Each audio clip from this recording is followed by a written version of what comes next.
Members, I call to order this meeting of the panel on housing. This is the 6th day of the Lunar New Year. I wish you all a successful year ahead. And I also wish you all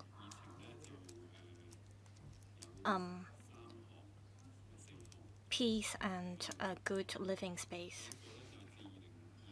Agenda item 1, information papers issued since the meeting on the 2nd of December 2024. After the meeting on the 2nd of December, the information papers issued are set out on the agenda. Agenda item 2, items for discussion at the next meeting. Please refer to LC paper number CB bracket 192/2025 bracket 01. List of outstanding items for discussion.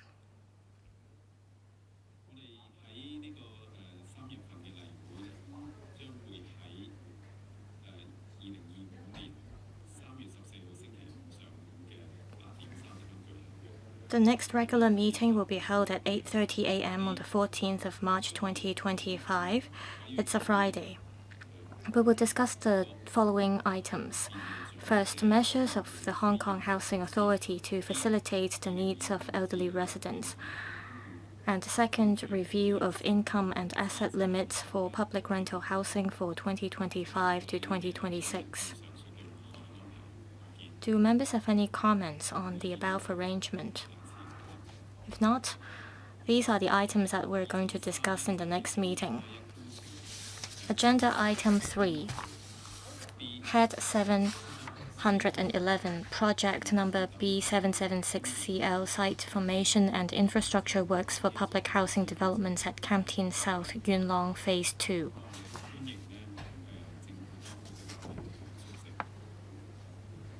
Let us welcome the representatives from the administration. We have with us Mr. Daniel Leung, Deputy Director of Housing, Development and Construction, Housing Department. Mr. Esmond Wong, Chief Civil Engineer, Public Works Program from the Housing Department. Mr. Joe Ip, Deputy Project Manager, West Civil Engineering and Development Department. Mr. Chung Lok Chin, Chief Engineer, Civil Engineering and Development Department. Ms. Emily Sir, Chief Architect, Housing Department, and Mr. Tommy Chen, Chief Estate Surveyor, Acquisition Section, Lands Department.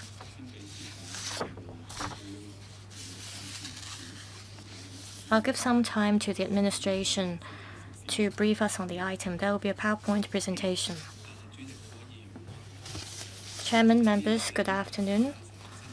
I wish you all good health in the year of the snake. We submit this set of paper about Public Works Program item number B776CL, site formation and infrastructure works for public housing developments at Kam Tin South, Yuen Long, Phase 2. We're going to upgrade the remainder of this item to Category A. We want to listen to members' views. This item will be submitted to the Public Works Subcommittee as well as the Finance Committee. Now I will brief member on this project.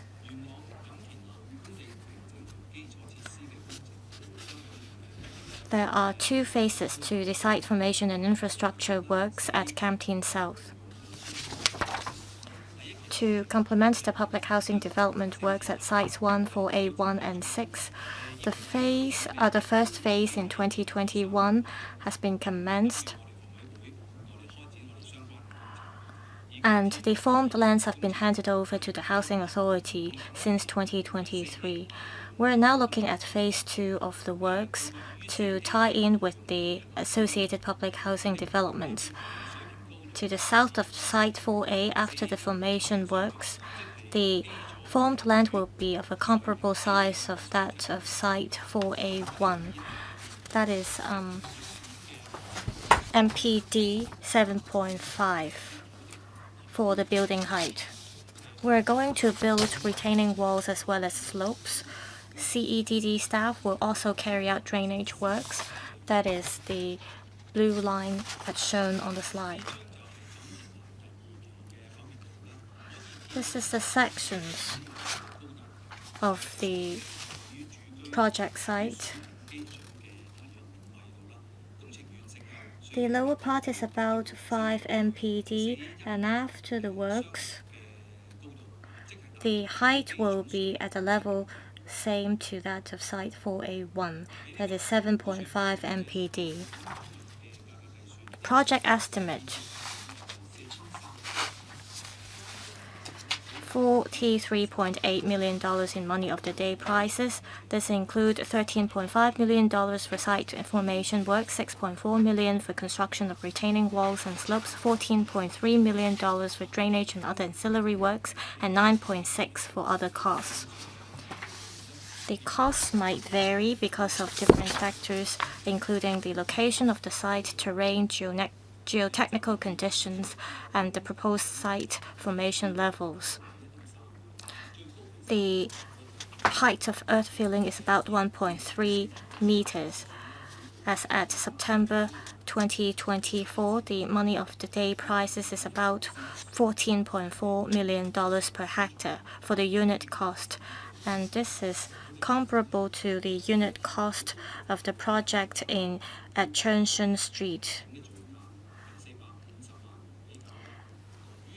That is, the unit cost was about $4.5 million per hectare for that particular project. Given the difference in the height of earth filling, well, for this particular project, we need retaining walls, and the cost of it is included in the project estimate. The height is of a five-fold difference compared to the two projects in terms of the height of earth filling, so there will be a little bit of difference in terms of the unit cost. The CEDD briefed the Kam Tin Rural Committee and the Pat Hearn Rural Committee on the proposed works, and we've got their support. The CEDD also, on the 20th of December 2024, consulted the Housing Committee of the Yuen Long District Council, and it has also obtained the committee's support. We will resume about 0.9 hectares of private land and 0.4 hectares of government land. About 6 families will be affected, and about 22 temporary structures will be removed. The government will offer statutory compensation under the relevant ordinances, and we will also give out ex gratia allowances to eligible landowners and occupiers. We will also provide rehousing arrangements to the affected eligible domestic households. After consulting this panel today, we will, as soon as possible, submit this item to the Public Works Subcommittee as well as the Finance Committee for approval.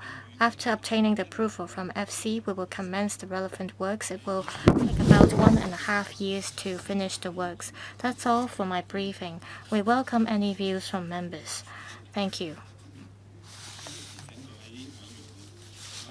I'd like to remind members that if you have any direct or indirect pecuniary interests in relation to this item, please, in accordance with Rule 83A of the Rules of Procedures, disclose the nature of such interests before you speak on the item. Please also keep in mind Rule 84 of the Rules of Procedures concerning voting in case of direct pecuniary interests. I'll now open the floor for questions. Members will speak in the following sequence: Dr. Lo Wai Kwok, Mr. Ambrose Lam, Mr. Andrew Lam, Mr. Kwok Wai Keung, Mr. Tony Che, and Dr. Wendy Hong.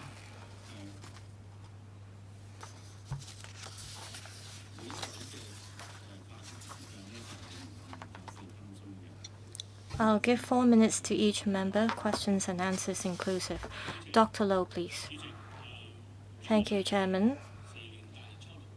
It is the 6th day of the Lunar New Year of the Snake. I wish you all a good health and a successful year ahead. Also, hope that all members of the public in Hong Kong will be able to live in peace. This project concerns the site formation works and infrastructure works at Kam Tin South.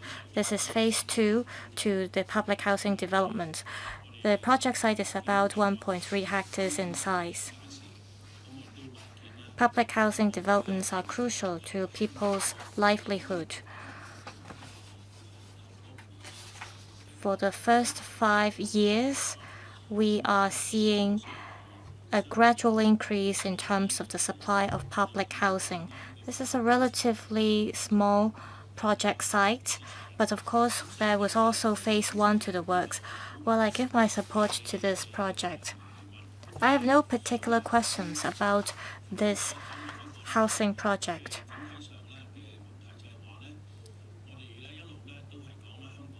However, I do have the following questions. Construction cost in Hong Kong is high, and it often takes a long time to finish construction works in Hong Kong. We have to carry out foundation works as well as housing construction works for each project. How can the relevant barriers or restrictions be removed to speed up the housing construction progress? Thank you. Mr. Long. At the Housing Authority meeting, we are looking at setting up a task force to control construction costs.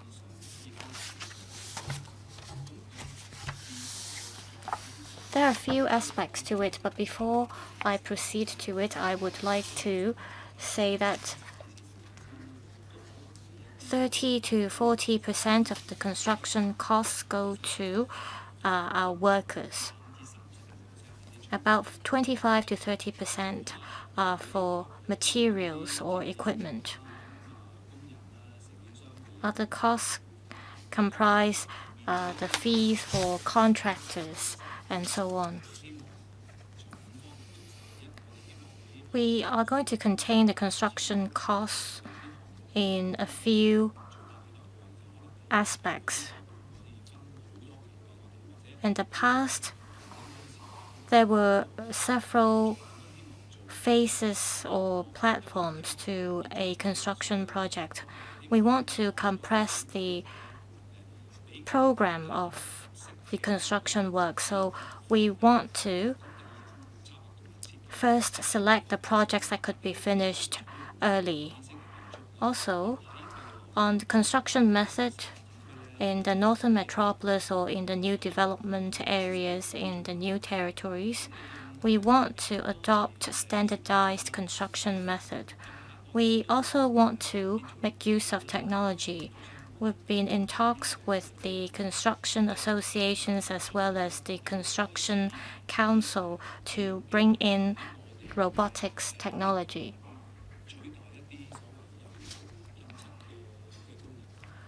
And these robots will replace workers who have been working on spraying and painting. We think that it is appropriate to introduce robots to lower construction costs. On construction method, we adopt, for example, MIC construction methods. We also try to lower the risk premium by asking suppliers to procure the construction materials. We also seek to streamline the work procedures. So we will carry out studies on these 5 areas to hopefully contain the construction costs. Thank you, Chairman. I hope that the construction cost will continue to be kept under control. Thank you. Next, Mr. Lam San-kan. Thank you, Chairman. May I wish everyone a prosperous year ahead.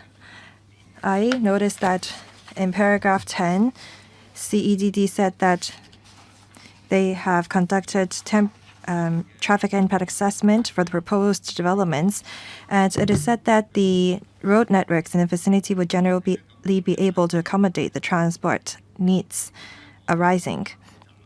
But residents said that Kam Tin Road station was very busy during the peak hours in the morning. People have to wait 3 to 4 trains before they can get aboard, and some of them have to travel to Yuen Long in order to get on the train.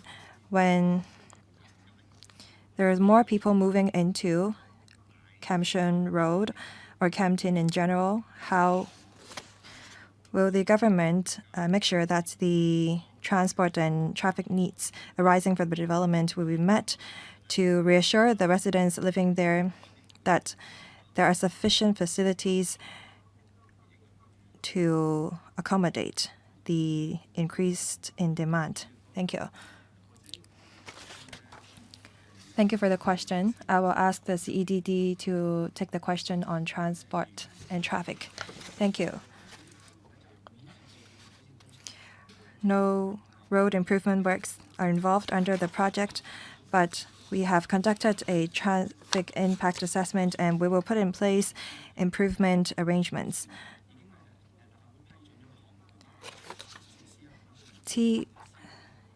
Well, for the 2 other projects approved by the electrical, including B858CL, there are traffic improvement works included. In mid-2025, these road improvement works will have been completed.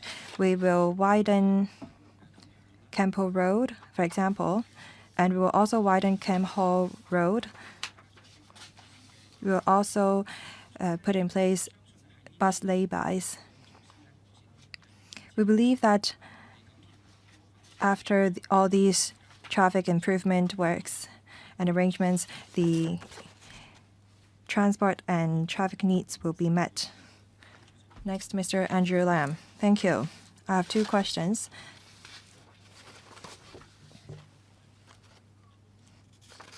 It is said that the site is of 1.3 hectares, but in Annex 2, I see that is of 1.1 hectares.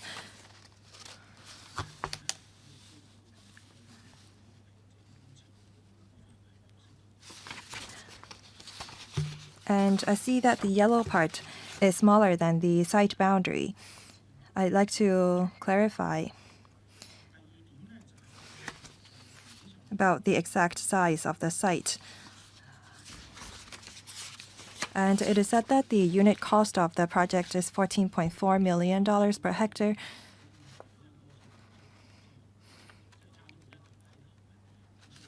But the unit cost of other similar projects is $4.5 million per hectare.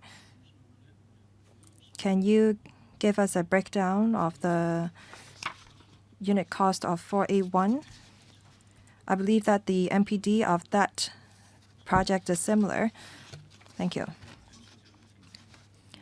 Deputy Director. Thank you, Chairman. Thank you for the question. If we refer to the annex, well, there are 2 colors. The white part does not involve site formation. So if we only talk about site formation, we're referring to the yellow area. That's how the discrepancy of 1.3 and 1.1 hectares arrive. As for the site formation question, the CEDD will address it. The reason why we don't compare 4A2 with 4A1 is because the height of earth filling is different, and in this project, we have to put in place retaining walls. As 4A2 is rather simple, we're only constructing retaining walls and put in place drainage works. If we compare that to 4A1, then it would make 4A1 seem very expensive. That's why we should only compare this project with similar projects. And we think that the unit cost is proportional. I have a follow-up question. In the Annex 1, in the yellow area, you mark it as Site 4A2. I think that's very confusing because if the site area is different, then the unit cost would be different.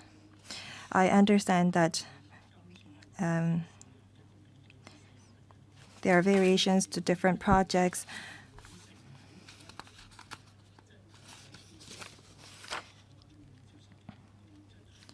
I understand the difference in unit cost among different projects because I have the background information, but I hope that you will set up more information when you draft your paper later on. Please take on board the members' views. Next, Mr. Kwok Wai Kan. Thank you, Chairman. We all support construction of housing. I have two questions.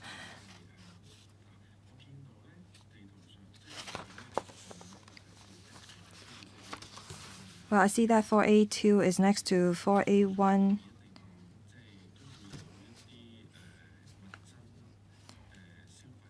I believe that there will be grocery stores or facilities related to livelihood for the residents. I wonder if there is enough of such facilities or stores. I know that there will be traffic improvement works, but I see that there are restrictions because Campo Road is a one-way lane and is next to a nullah. Are you going to fill the nullah? If not,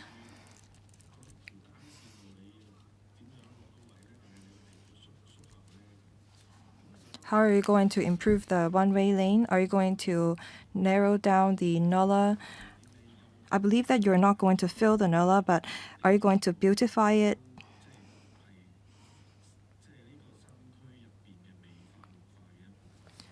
So that it can become a part of the greening of the district.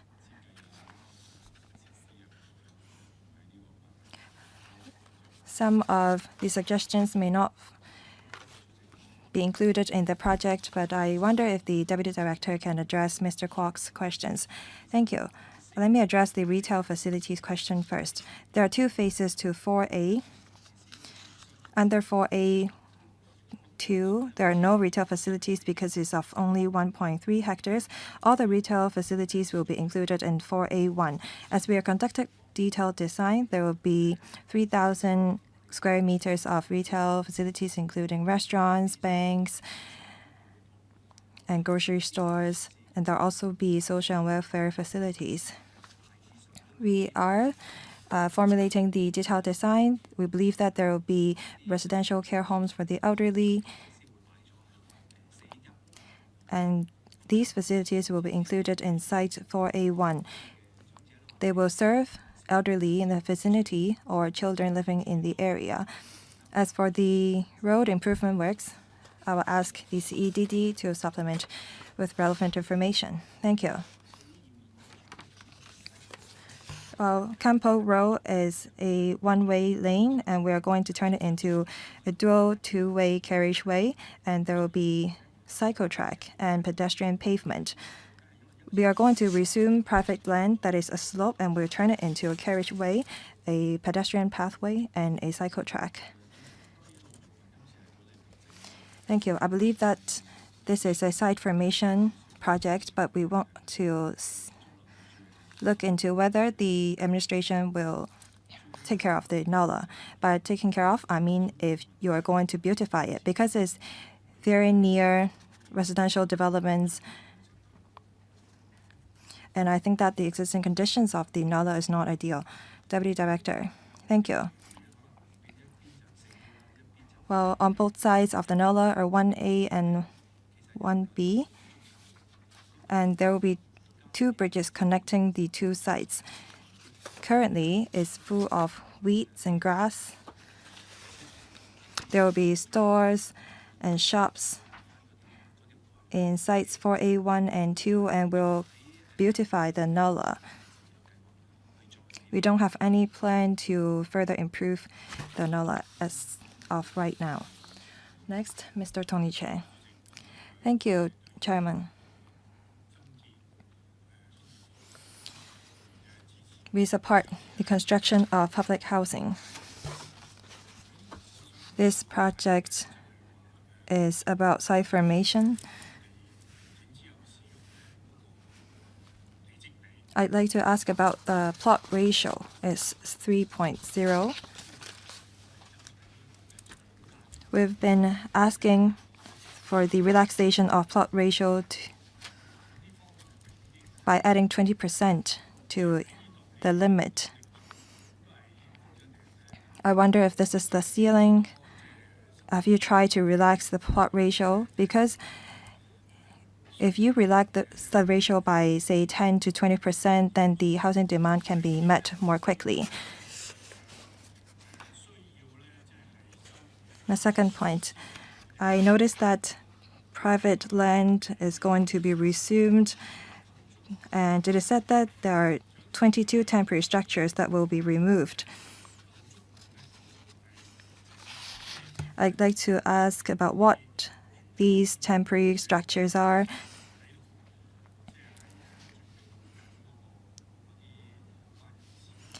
Are existing users of the site going to be affected?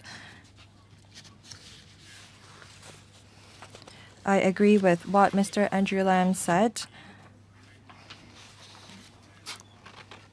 In paragraph 8, it is said that the unit cost is about $14.4 million per hectare, and the unit cost of other projects is about $4.5 million per hectare.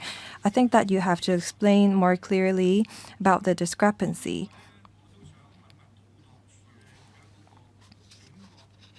I have a question for the CEDD. The MPD of this site is 7.5 MPD approximately.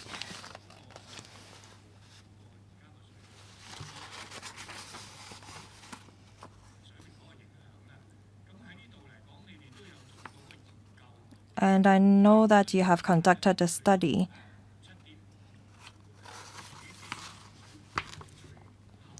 Is the 7.5 MPD the ideal figure for cost control? Because according to your section BB, you will form the site into a flat land, and in section AA, I see that there is a proposed retaining wall, and the administration said that the tallest point is 2.5 meters above ground. If you fill more earth, then you will have to build the retaining wall taller. However, if the site is of only 7 MPD, you don't have to build a retaining wall as tall as it is proposed as of right now. So have you conducted any study on the appropriate height or earth filling figure? Thank you. 4 questions, Deputy Director. Thank you, Chairman. Thank you, Mr. Chair, for the question. I will ask my colleague, Mr. Esmond Wong, Chief Civil Engineer, to talk about the plot ratio. We have exhausted the plot ratio of 3 because the development is near Sekong Airport, and the restriction is 19 MPD. We can only build housing of 17 stories high. Converting it to MPD,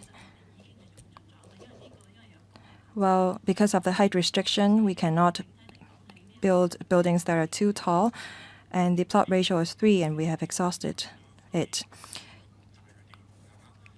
I think that you can build, for example, more buildings. Have you considered it?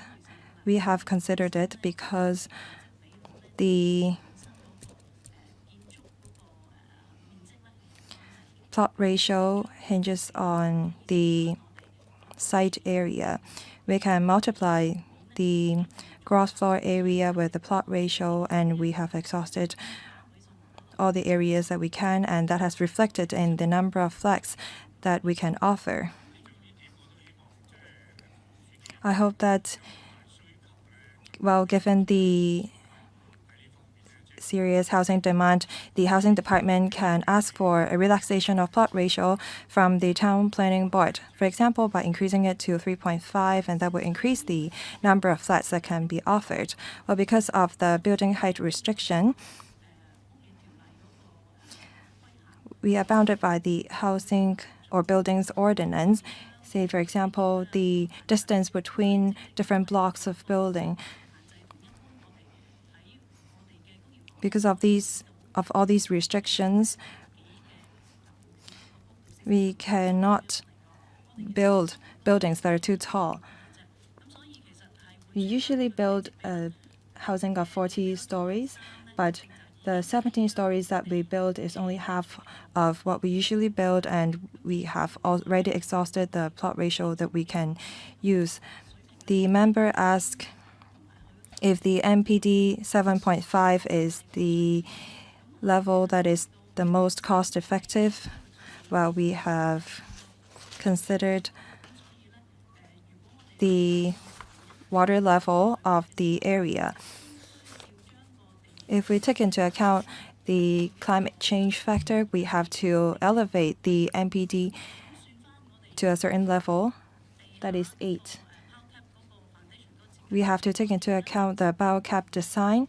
We think that the 7.5 MPD is the most cost effective, and that will be make us more resilient against flooding.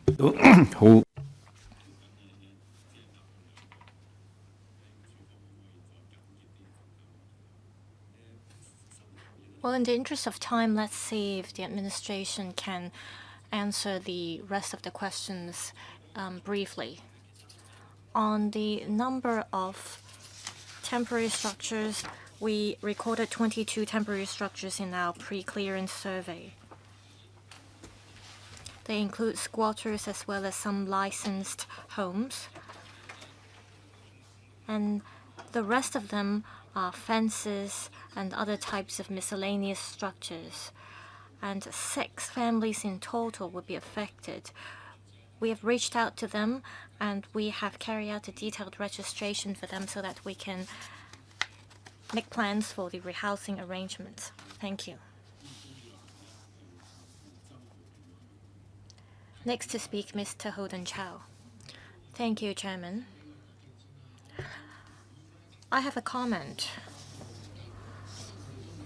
I was listening to the administration, and I understand that this project concerns Site 4A2. However, Site 4A2 is adjacent to 4A1. 4A1 is not at the center of discussion today. I, however, looked at the information provided on CEDD's website, and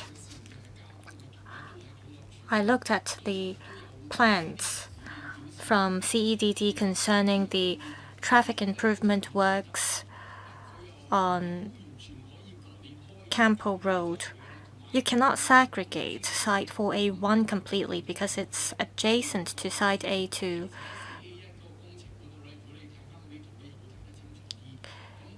And you may refer to the plan for Site A1 concerning the traffic improvement works on Campo Road.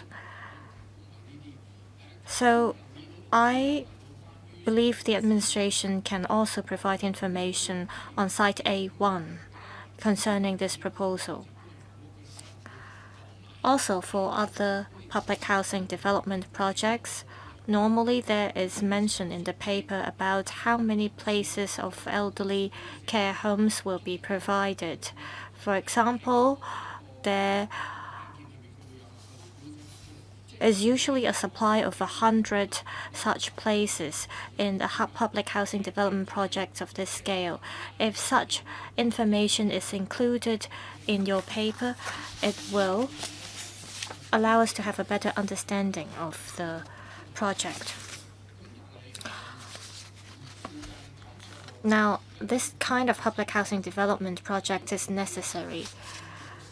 However, there is a new housing development near Kam Tin South Station, and we we will see the population intake soon, and it is anticipated that there will be a huge demand for public transportation. And so I would like to take this opportunity to say that this is not just about one public housing project. All residents in Kam Tin are concerned about the traffic as well as transportation measures. Deputy Director. We will collect members' views today, and when we get to the Public Works Subcommittee, we will elaborate on the difference between this particular project and the Public Works program at Choi Shun Street. We will also provide supplementary information about Site 4A1 because there are certain connections between the two sites. As to whether this paper does not cover the community facilities, this is because there will be no social welfare facilities on Site 4A2, so there is no such information covered in this paper. However, when we provide information on Site 4A1, such information will be included. I'll ask the CEDD to tell you more about Site 4A1 as well as Kam Shun Road. We are carrying out the construction works on Kam Shun River, and we believe that once the construction works are completed, we'll see smoother traffic. Now, 2 members are waiting to speak for the second round. I'll give 3 minutes to each member. Please be brief. Mr. Andrew Lam. Thank you. I'd like to follow up on the questions raised by Mr. Tony Che. That is the density of buildings. I don't quite get what the architect was saying. 1.1 hectares is about 33,000 square meters. If there are 2 blocks, then the coverage rate is lower than 18%.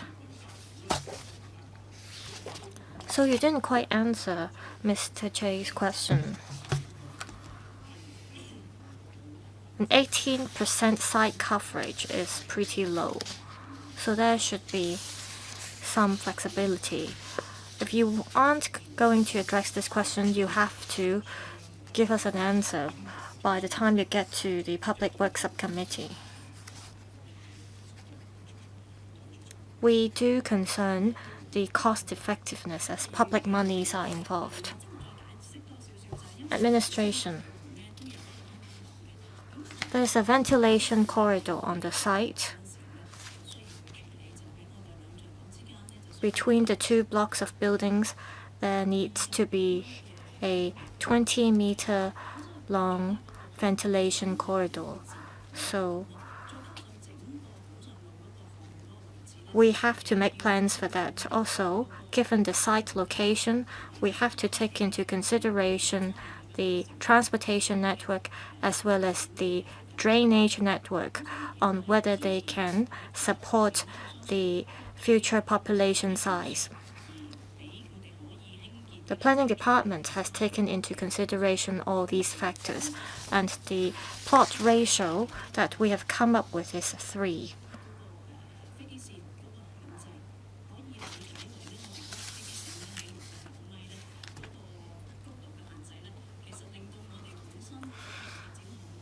Also, we have to take into consideration the building height restriction. It cannot go beyond 7-story high.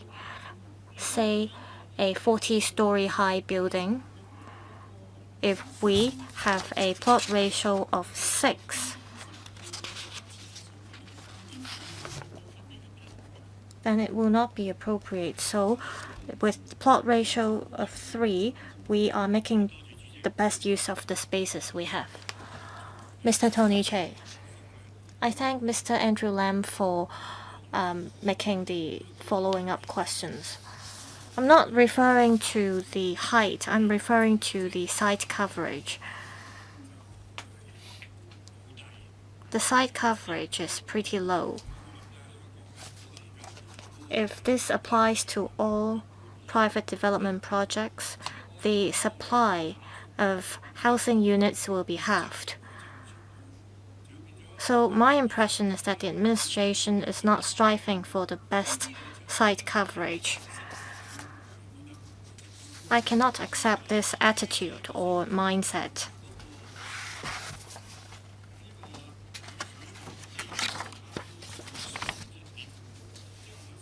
You referred to 7.5 MPD, and you mentioned about adverse weather. However, for the other sites, it is 5 MPD. So will the other sites be affected? I'm asking whether this is the most cost-effective proposal.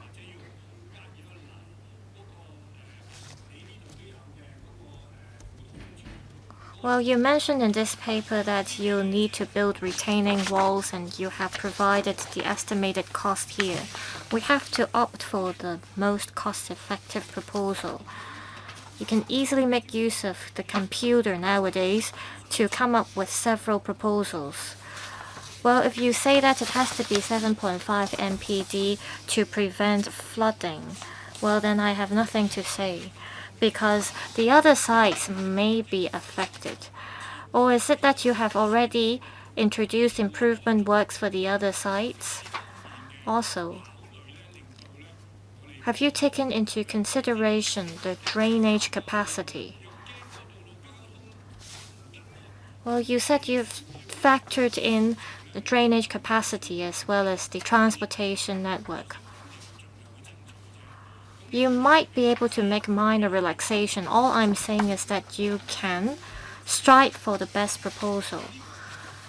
You could have told us that you have made your best and this is the best you could do. While public money will be spent, of course we want the best proposal. If this proposal isn't going to work, why carry on? I just hope that the administration can address these matters proactively. Thank you.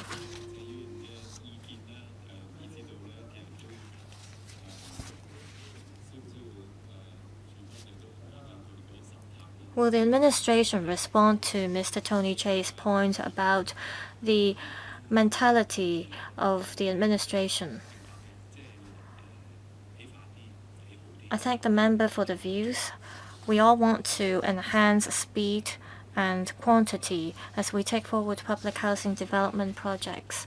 We have done enough consultation. Same to the CEDD. The planning department has also taken into consideration all the factors. So please rest assured that we have been working closely with the planning department. We hold meetings every month and we follow up on these projects with them regularly.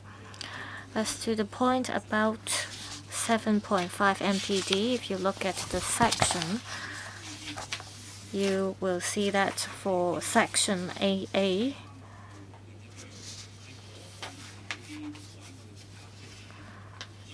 it is only part of the site that we will fill the earth to 7.5 MPD.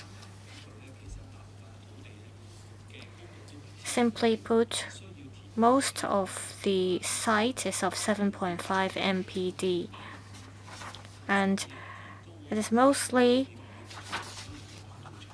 the eastern part of the site that requires earth filling to 7.5 MPD, that is 2.5 meters higher. And that's why we need the retaining wall there. If we don't need earth filling, we will opt for other methods. We have the BIM model. We have done the so-called cut and fill with the CEDD many times to opt for the most cost-effective proposal. 7.5 MPD is the height of most parts of the site now. For the parts that need to be elevated, it is just accounts for some parts of the site so that we can make sure that the entire site is of the same level. So I believe all members would like to speak on this item. They have spoken. I consult members now whether we agree to submit this item to the Public Works Subcommittee for consideration. Chairman, I hope that the administration will provide more information, especially information about the cost and the prices. I do think that we need more information. Otherwise, we won't be able to get a full picture of whether the government has tried its best to lower the estimated cost. I agree that the administration should provide more information about the cost of the project. Mr. Chair, you are the chairman of the Public Works Subcommittee and you have to play the gatekeeping role.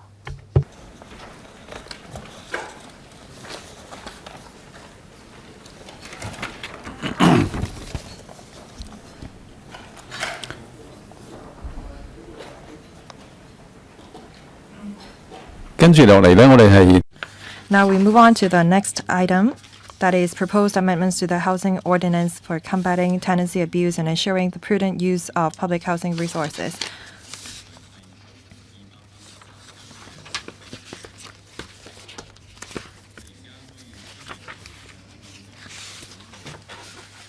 We welcome the government officials for attending the meeting. We have with us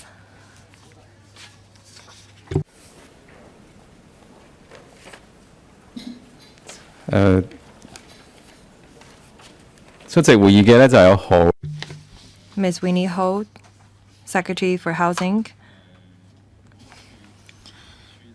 Ms. Harun Hamida, Acting Deputy Director of the Housing Department, Ms. Sherry Yeung, Assistant Director of the Housing Department, and Ms. Catherine Au, Chief Housing Manager of the Housing Department. Welcome.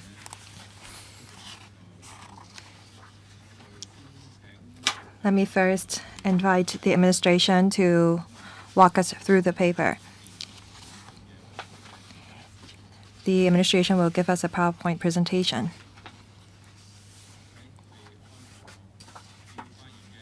Will members who would like to speak, please press the Request to Speak button.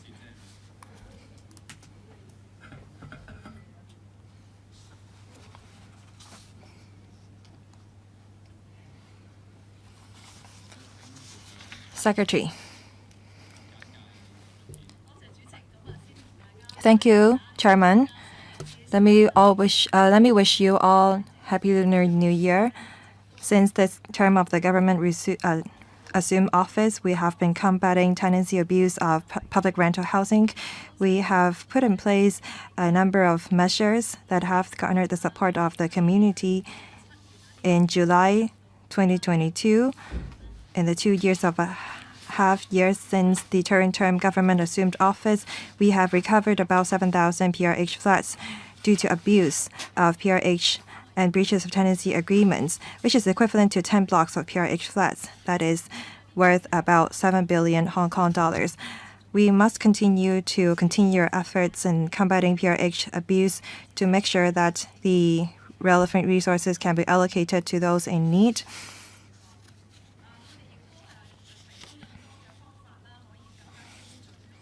We collect intelligence for better targeting and combating PRH abuse. On the 15th of January 2025, we have launched the Report Public Housing Abuse Award. During the course of prosecution and investigation, we discovered that there are areas that we need to review about the housing ordinance. Last month, we consulted the Subsidized Housing Committee of the Housing Authority on the proposed amendments to the ordinance. The members were supportive to the direction of the amendments and consider that the proposal will have deterrent effect. There are 4 areas to the amendments. First, we will make serious tenancy abuse of PRH an offense, not only a breach of the tenancy agreement. We hope that the tenants will make sure that the PRH resources can be used in the right place. And we are going to empower the authorized officers to demand personal details when they carry out their duties. They can ask the relevant person to produce their proof of identity. We're going to extend the limitation of time for prosecution of the offenses of false statements and refusal to furnish information. And we're going to also have other technical amendments on fixed penalty notices. After consulting the panel on housing, we're going to finalize the details of the amendment. Hopefully, in the second quarter of 2025, we can introduce the amendment bill to the LegCo. Now, I will ask Ms. Sherry Young, Assistant Director, to brief members on the proposed amendment. Sherry, please. Thank you. Good afternoon. Let me talk about the purpose of the amendments. We have reviewed the CAP 2A3 housing ordinance. We propose to improve the relevant provisions and amend the ordinance to make sure that the public housing resources are used rationally. There are 4 areas to the amendment. First, we're going to make serious tenancy abuse of PRH an offense, not only a breach of the tenancy agreements. We are also going to empower authorized officers to demand personal details. We'll extend the limitation of time for prosecution of the offenses of false statements and refusal to furnish information. And there are also other technical amendments. On the first proposal, that is to make serious tenancy abuse of PRH an offense, under the prevailing ordinance, even if a PRH tenant commits serious tenancy abuse, we only have the right to terminate the tenancy but not the power to prosecute the tenants. The deterrent effect is minimal. That's why, under the housing ordinance, we propose to introduce a new offense of serious tenancy abuse. You may ask what serious tenancy abuse means. Well, under a proposed definition, the serious tenancy abuse activities are subletting a PRH flat or granting a license or sublicense for occupation of a PRH flat with monetary benefits, or using a PRH flat for commercial purposes and that the household is no longer residing in the concerning PRH flat without reasonable excuse. Under the second scenario, the household is no longer residing in the flat. However, if a resident is selling what they cook within the PRH flat in order to run a business, they will not be violating the housing ordinance. On the scenario of subletting, that applies to everyone, including the sublettees, the tenants, sublicensees, licensees, or those assisting people to abuse the tenancy, including agencies. The maximum penalty is $500,000 and imprisonment of 1 year. We have made reference to Section 27A of the ordinance, that is in relation to unlawful alienations. For resale of subsidized sale flat without paying the land premium, that constitutes an offense. And we consider that serious TA cases is the same as the nature of that unlawful alienation of SSF. That's why the level of penalty is the same. The second area of amendment is empowering the authorized officers to demand personal details. Under Section 21 of the ordinance, an authorized officer may evict trespassers, enter and inspect any land in an estate. However, they are not empowered to demand personal details. After the authorized officers have entered the land or flat, even if they found out that there are more tenants than set out in the tenancy agreements, they are not empowered to demand personal details, and it's difficult for them to substantiate the offense.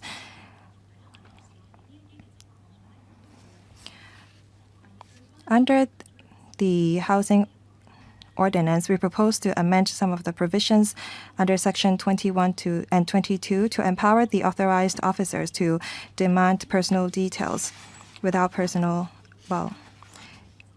there are reasonable excuse under the ordinance. That is, if the person have reported loss of the proof of identity, then that will constitute a reasonable excuse. For violation of the relevant ordinance, the maximum penalty is a level 3 fine, $10,000, and imprisonment of 6 months. We have made reference to Section 29 of the ordinance. That is obstruction of the authority or an authorized officer in the exercise of their power. References have been made to other ordinances. For example, Section 4 of the Fixed Penalty Public Cleanliness and Obstruction Ordinance, West Kowloon Cultural District Public Open Spaces Bylaws, and the Film Censorship Ordinance. Under these ordinances, authorized officers are empowered to demand personal details from suspicious persons. Well, the fourth area of amendment is to extend the limitation of time for prosecution of the offenses of false statements. Well, there are two types of limitations of time for prosecution of offenses. For wealth of tenants, the limitation of time for prosecution is shorter. That is 2 years next after the commission of the offense or within 6 months after the discovery thereof by an authorized officer, whichever period expires first. If the evidence is collected after the time limit, then prosecution cannot be initiated. According to our experience, the declarations of well-off tenants involve income, asset, and property ownership records, etc. These procedures cannot be completed by our department alone. We may have to sometimes work with other departments or agencies. So we propose to extend the limitation of time for prosecution in respect of false statements and refusal to furnish information for declarations made under the well-off tenants policies. We propose to extend the time limit to 6 years next after the commission of the offense or within 1 year after the discovery thereof by an authorized officer. The fourth area of amendment is technical amendments. There are provisions relating to traffic contraventions because there are controlled roads in public rental housing estates. And under Cap 2A3C, there are two forms. There are fixed penalty notices and demand notes. In Schedule 1 and 2, well, in Annexes 1 and 2 to the paper, you will find these two forms. Amendments to the prescribed forms on traffic contraventions are often technical and trivial in nature. We previously amended the descriptions of magistrate courts as well as the payment method for fixed penalty and the postal address of the Treasury. We think that there should be a more flexible way for us to update the relevant prescribed form. That's why we propose to repeal the prescribed form under Cap 2A3C and instead create a new schedule to prescribe the information that must be contained in the fixed penalty notices and demand notices, and empower the Director of Housing to specify the forms for the relevant notices and publish the specified form in the Gazette to enhance operational efficiency and meet the actual needs in a more flexible and timely manner. The proposed amendments are consistent with the arrangement adopted in the Electronic Traffic Enforcement Miscellaneous Amendments Ordinance 2024. On legislative timetable, we have consulted the Subsidized Housing Committee last month. They unanimously supported the amendments. We hope to listen to members' views today, and hopefully in the second quarter of 2025, we can introduce the bill into the LegCo and have it passed in July 2025. Thank you. It's the time for questions. I'll read out the names of the members who have pressed the button. There are 10 of them. They are Mr. Kenneth Leung, Mr. Chan Ka-fong, Mr. Andrew Lam, Mr. Lau Kwok Fun, Dr. Wendy Hong, Dr. So Chun Wing, Dr. Lo Wai Kwok, Mr. Yang Wing Kit, Mr. Yang Wing Kit, and Mr. Kwok Wai Kun. Mr. Kenneth Leung. Thank you. 4 minutes for each member, questions and answers inclusive. Thank you, Chairman. On combating PRH tenancy abuse, well, the government is going to put in place measures to increase the deterrent effect, and I'm all for that. I have the following questions for the administration. In relation to the proposed legislative amendments, well, will you increase manpower within the administration? Also, this is about educating the public.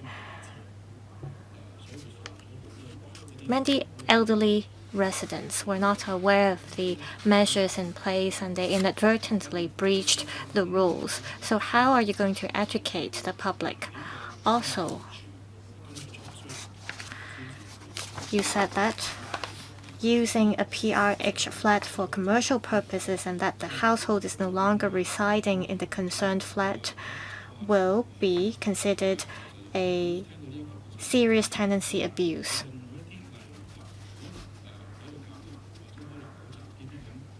Some residents may use the PRH flat for piano lessons or tutorial classes, and will they be considered as serious tenancy abuses?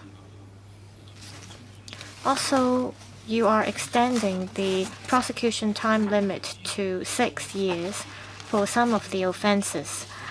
So how many of the cases you missed? And that's why you came up with the extended time limit? Secretary, 3 questions. I thank the member for the questions. On manpower, we've been trying to make the optimal use of our resources. However, to combat public housing abuse, we have increased manpower and we've had the support from the disciplined services. We want to criminalize the abuse of PRH tenancy, and this will help us reduce the number of cases because this will result in people surrendering their flats without us catching them. And this will help our colleagues more to take forward our work in a more targeted manner. Now, on serious tenancy abuses, as Mr. Leung said, some are no longer residing in the flats and they use the flat for profit making. Say you are still residing in the flat and you hold tutorial classes in your flat and there are people going in and out of your flat. You may even have a price menu for the services you provide. While you're still residing in the flat, this is a breach of the tenancy agreement and we can issue a notice to quit to you.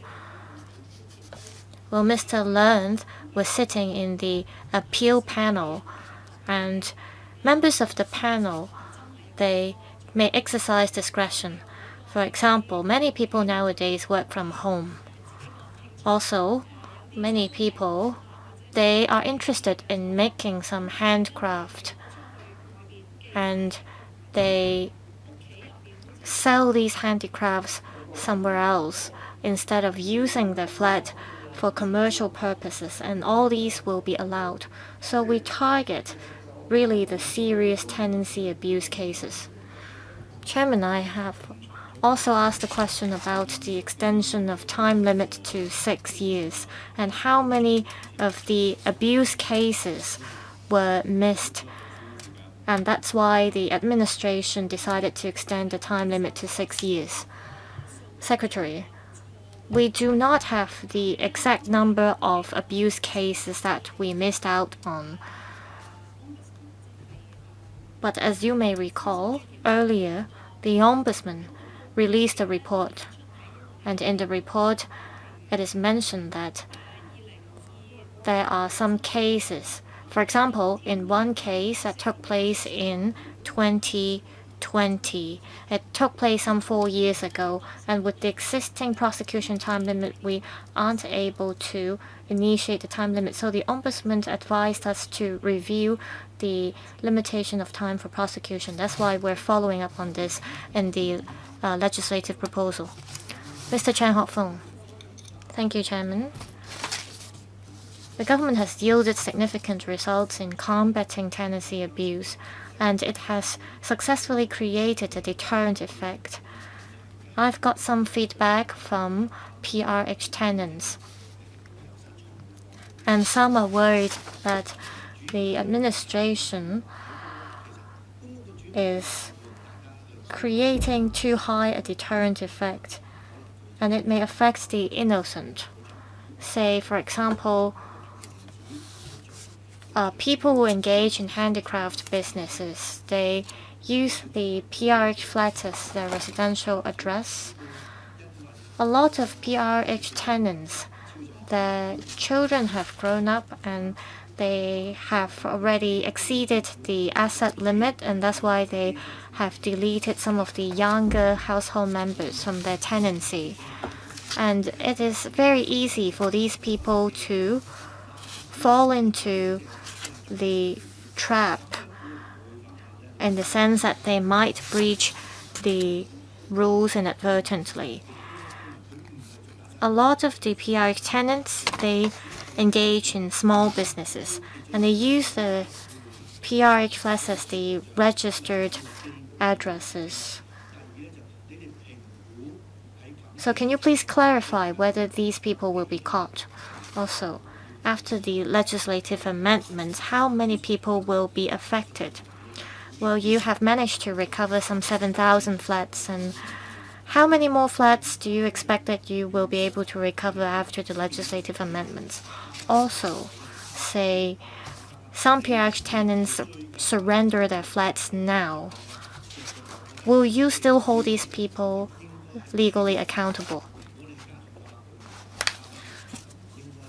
I believe some PRH tenants will surrender their flats after the legislative amendments.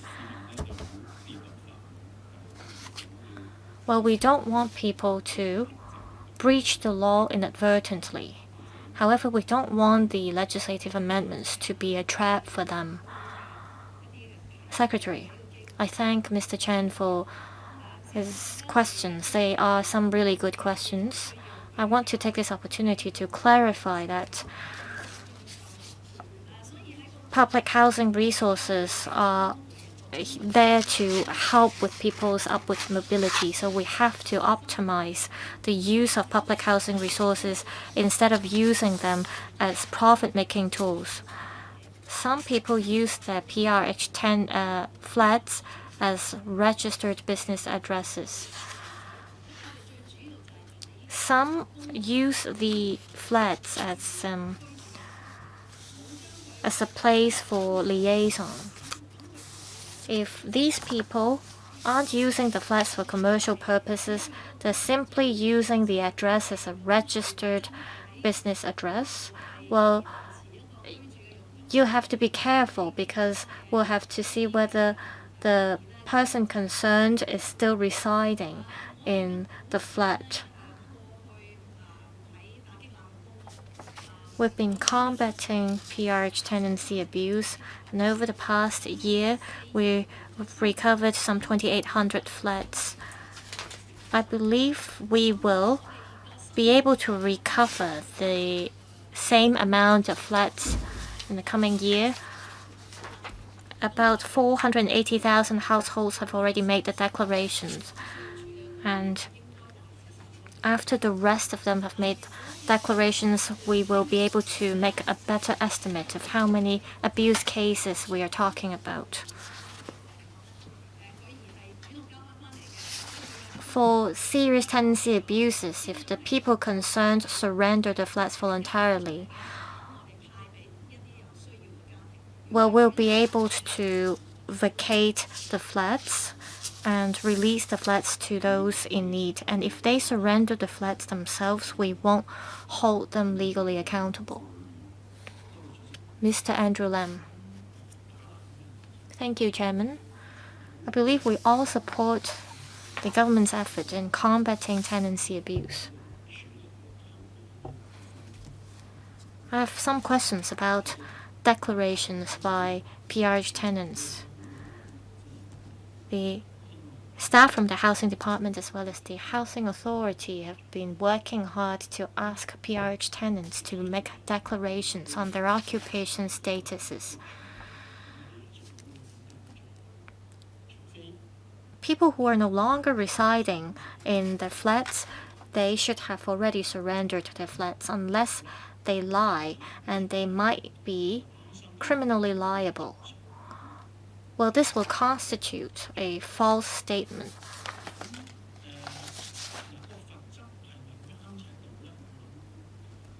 On whether the penalty level proposed is appropriate,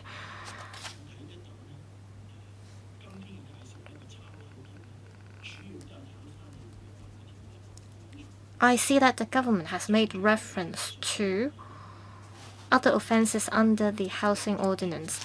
However, on false statements, there are different levels of penalty under different ordinances. Say for someone who refuses to make declaration, it already constitutes false statement. And how will you deal with such cases? Now, increasing the penalty may be one message to send out to the public.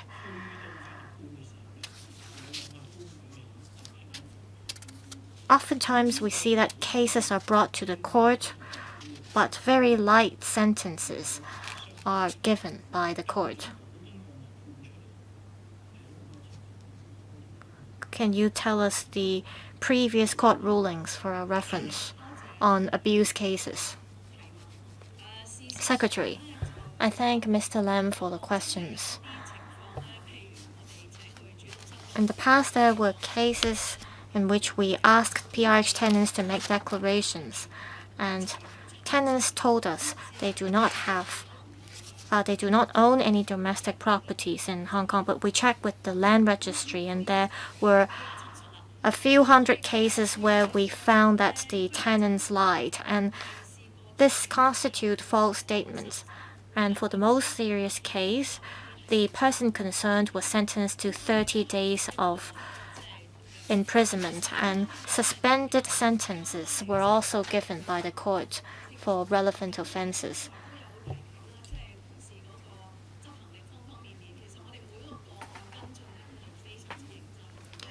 We follow up on each case prudently. If it has to do with the tenancy agreement and if the case has to go to the appeal panel, it will involve many documents.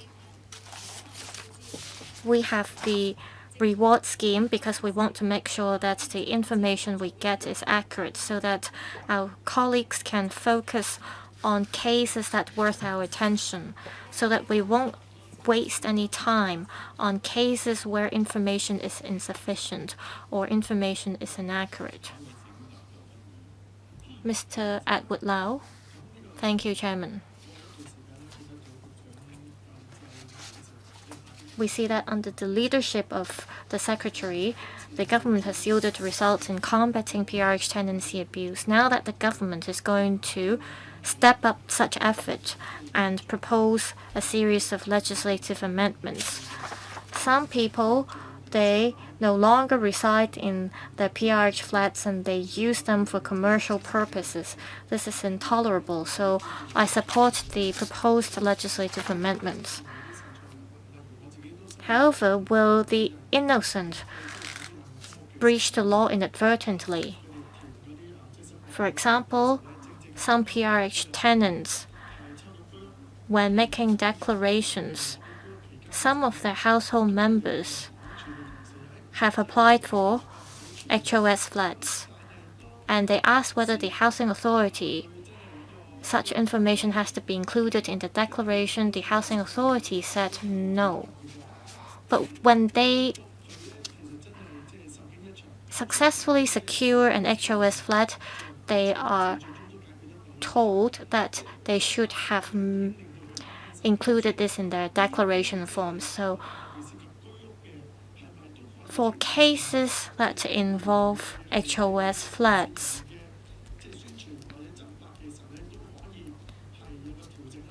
will you educate the frontline staff so that they can give clear directions and guidelines to PRH tenants? Understand that PRH flats cannot be used for commercial purposes. However, there were cases where PRH tenants use their flats to hold tutorial classes, or they make handicrafts and they sell them in their flats. Will these cases be acceptable? Also, will the administration make use of technology and install smart water meters to monitor PRH tenants' occupation status? Also, you may be able to make use of these smart meters to monitor the situation of elderly tenants to ensure their safety.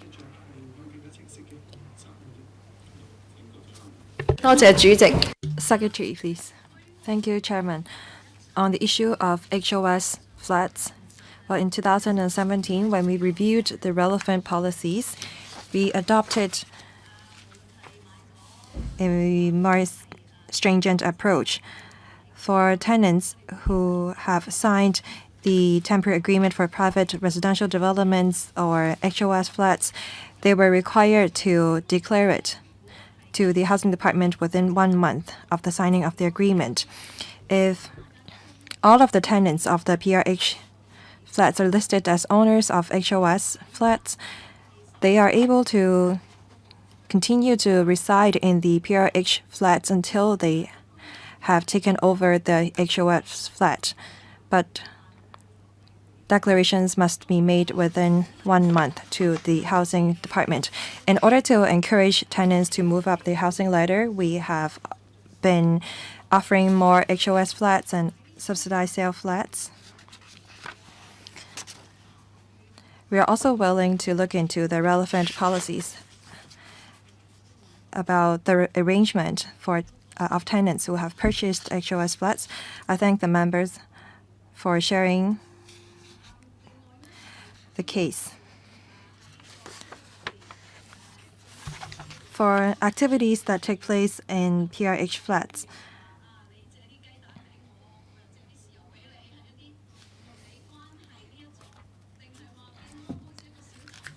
are we talking about turning an PRH flats into grocery stores, selling eggs and soy sauce? That's why I said that evidence gathering is very important, and that's why we have an appeal panel to look into all the evidence before a decision is made or a penalty is handed down. On the issue about smart water meter, we actually work very closely with the Water Supplies Department. They supply us with the information, but water meter is only one of the ways for us to gather information. We collect other evidence before we decide on whether we will issue notice of quit. Next, Dr. Wendy Hong. Thank you. Chairman, I support the review of the housing ordinance and its amendment because according to the government statistics, the subsidy offered to PRH tenants amount to some $30 to $40 billion. But the penalty for tenancy abuse is not strict or serious enough. The worst case for tenancy abuse is termination of tenancy. This has lengthened the time for people on the waiting list to get hold of a PRH flat, so I support the raising of the penalty to enhance deterrent effect. I have a question on the time for prosecution. It is proposed that the time be extended to within 6 years next after the commission of the offense or within 1 year after the discovery. But according to the ombudsman, it takes some 6 to 30 months for the authority to gather information or evidence, and that is beyond the proposed prosecution time limit of the administration. With the limited manpower of the administration, the time taken to gather evidence may be even longer. Will the administration consider further extending the prosecution time limit? Currently, PRH tenants are only required to declare their household income and assets every 2 years after living in the flat for 10 years. Should we shorten it to, for example, 6 years? Also, on information matching mechanism, apart from looking into ownership of property, we should also look into establishing a information sharing mechanism with the company registry to see if there are any tenants who hold property through a private company. Also, I ask the administration to review the 10-year declaration time frame for well-off tenants. A financial situation of a tenant can vary substantially within a 10 years time. So I think that the administration should review the time for tenants to declare their income and assets. In 1996, we implemented a new well-off tenants measures exempting tenants aging over 60 from declaring their household income and assets. But actually, there are a lot of people who are still working until they're 65 years old. So I think that the age limit for exemption of income and asset declaration be extended to 65 years old. This will deter tenancy abuse so that PRH resources can be allocated more fairly. At the same time, we should look into why tenants refuse to leave PRH flats despite better financial conditions. We should offer more SSF in order to enhance the turnover of PRH flats. 4 suggestions. Thank you, Chairman. I thank Dr. Hong for her suggestions. Now we're proposing to make serious tenancy abuse an offense. Currently, the maximum penalty is a termination of the tenancy. And we think that this is not deterrent enough. That's why we propose to make tenancy abuse an offense. On the issue about prosecution time limit, as mentioned by Ms. Yuen,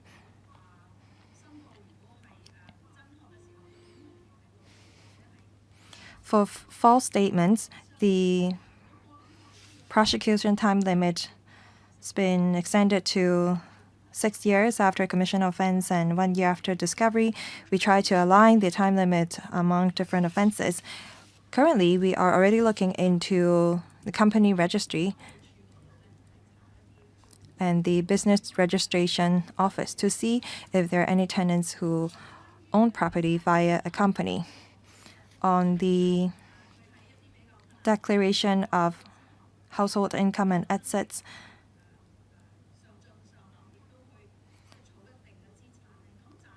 well, we try to allow our tenants time to accumulate assets while they're living in PRH flats. However, we'll still try to look into whether there is room for us to review the 10-year exemption period. On the well-off tenants for elderly,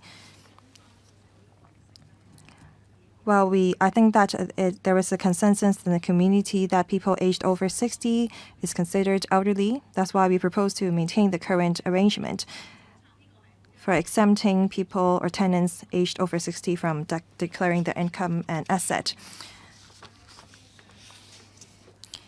We try to encourage turnover of PRH flats. And with the revised public housing ratio, we hope that more people will move up the housing ladder. Next, Mr. So Chang-ming. Thank you. On combating tenancy abuse and the amendments to the housing ordinance, I think that the proposal reflects the determination of the administration, so I support it. I'd like to take this opportunity to ask a few questions.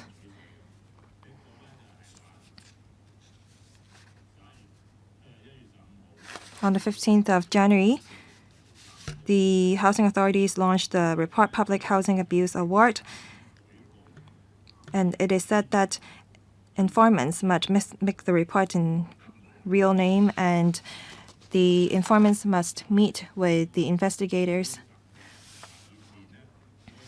Because there is a face-to-face interview element and the informants must make the report with their real names, how will the administration ensure that the identity of the informants will be kept confidential? Second, on false statement, the administration said that they will initiate prosecution against such act. I wonder if you will mount proactive investigation, or are you going to rely on complaints?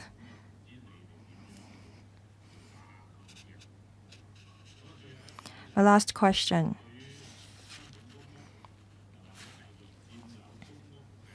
On households that apply or occupying PRH flats, how is the administration checking their background? Will they consider reviewing or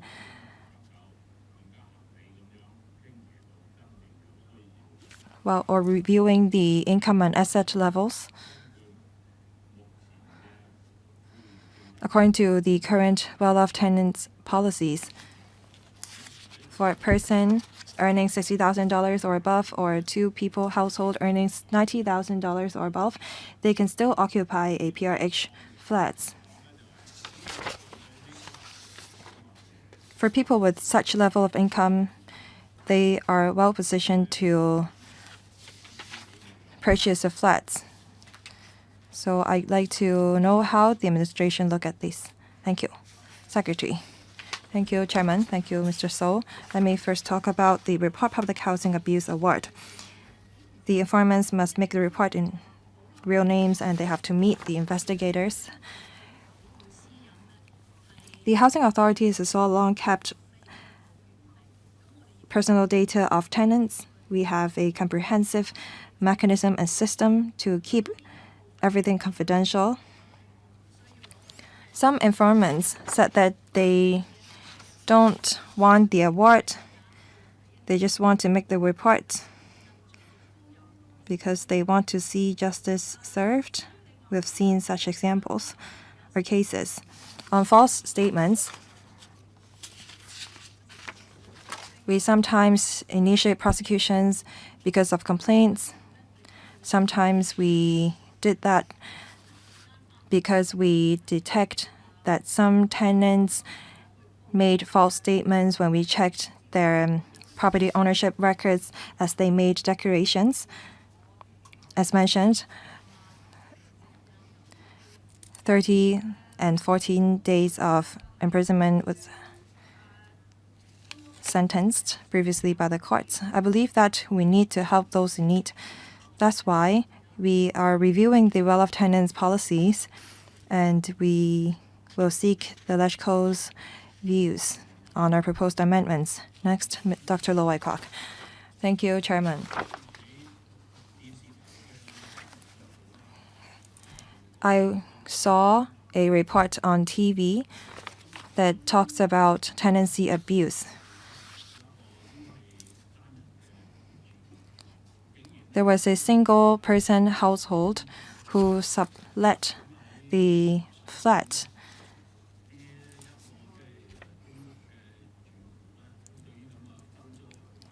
And the tenant was very proud of his action. At that time,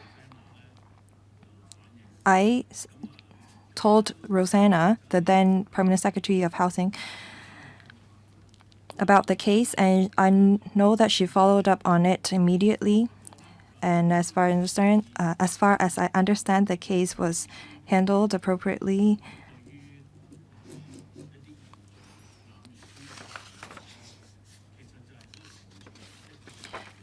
The penalty for serious tenancy abuse is not stringent enough.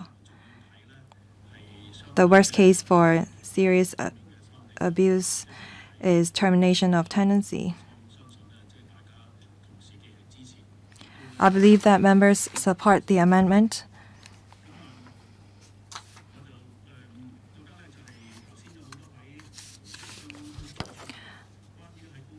A lot of members have talked about this. Regarding people who use PRH flats for commercial purposes, I grew up in a PRH flat back then.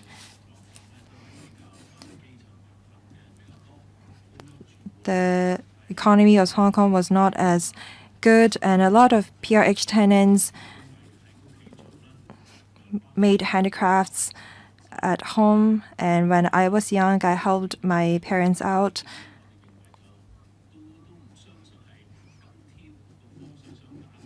I don't think that this is the type of activities that the administration wants to combat. And there are also people who hold tutorial classes in PRH flat. Will that constitute an offense? I think that the administration will handle it in very humanely, and the electrical members will be the gatekeepers. So I think that the members of the public can rest assured. A lot of people say that the penalty is not heavy enough. But I wonder, if we don't amend the ordinance, is there really no room for us to handle the cases of abuse better? A lot of PRH tenants told me that housing officers didn't take action despite obvious symptoms of abuse in some of the PRH flats. So I think that we should reflect on our current work, and I will join the Bills Committee of the relevant bill. Any response from the Secretary? Thank you, Chairman. I thank Dr. Low for the comment about that TV report of a PRH tenant subletting the flat. Well, these are part of the evidence that I was talking about.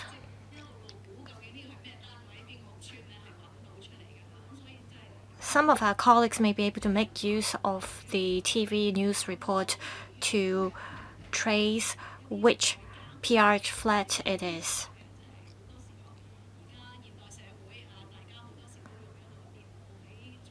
Nowadays, many people work from home on a computer, and the flat is the PRH flats are not only their living space but also their working space.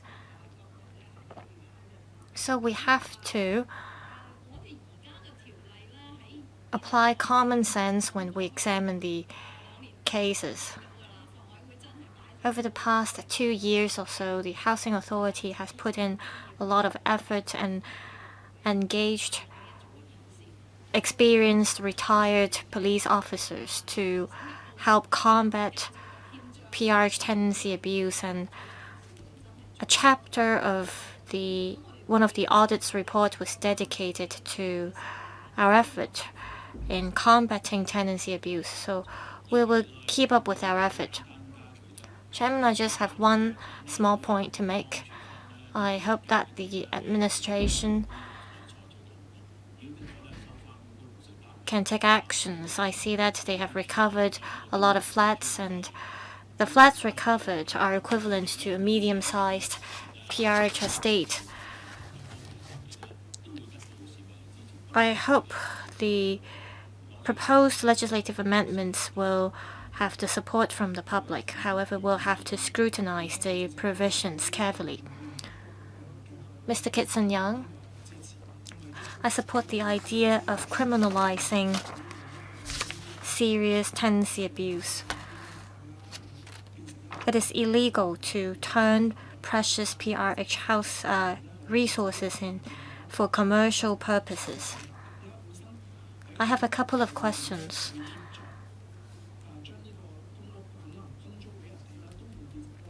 Subletting a PRH flat could be an offense under the amendment bill. For some real estate agents, they may not be aware that the flat concerned is a PRH unit. Nowadays, PRH units look very similar to HOS flats. Say the offender posts information about a PRH flat online.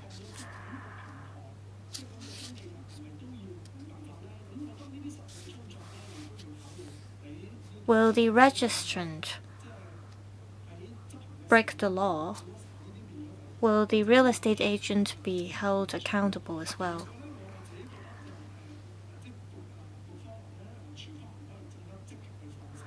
Also, I think the administration should mount decoy operations more regularly. It is not enough just to demand personal details from the people involved. Say, you have a person telling you that he is just residing temporarily in the PRH flat concerned. Will that be enough for you to initiate prosecution?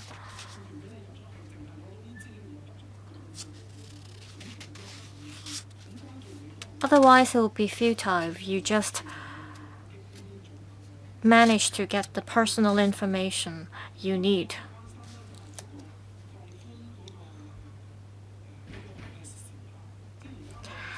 My other question concerns the extension of prosecution time limit.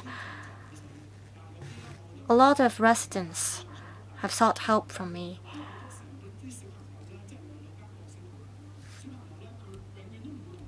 You may have elderly members as well as children in the PRH household. The whole household may have signed on the declaration form.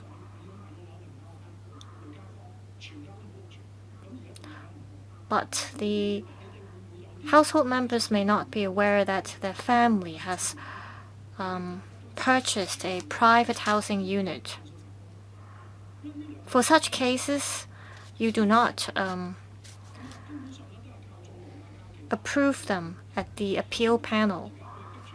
And the elderly members of these households are forced to live in subdivided units now. And they have to wait for a long time to secure PRH units again while they try to wait in the queue. Understand that you try very hard to combat tenancy abuses, but will the appeal panel exercise discretion when they come across such cases? Secretary.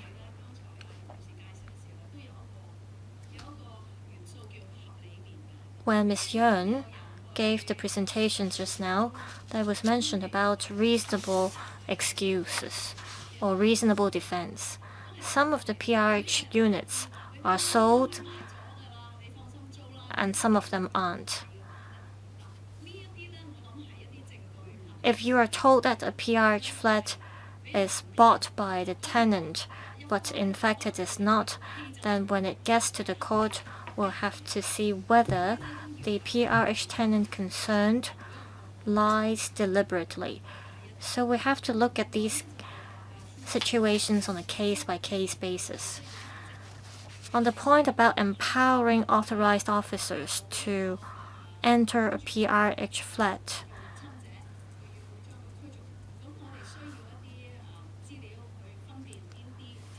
the officer may need information from PRH tenants to see who are included in the tenancy agreement in order to, for example, evict the people who aren't allowed to reside in the flat.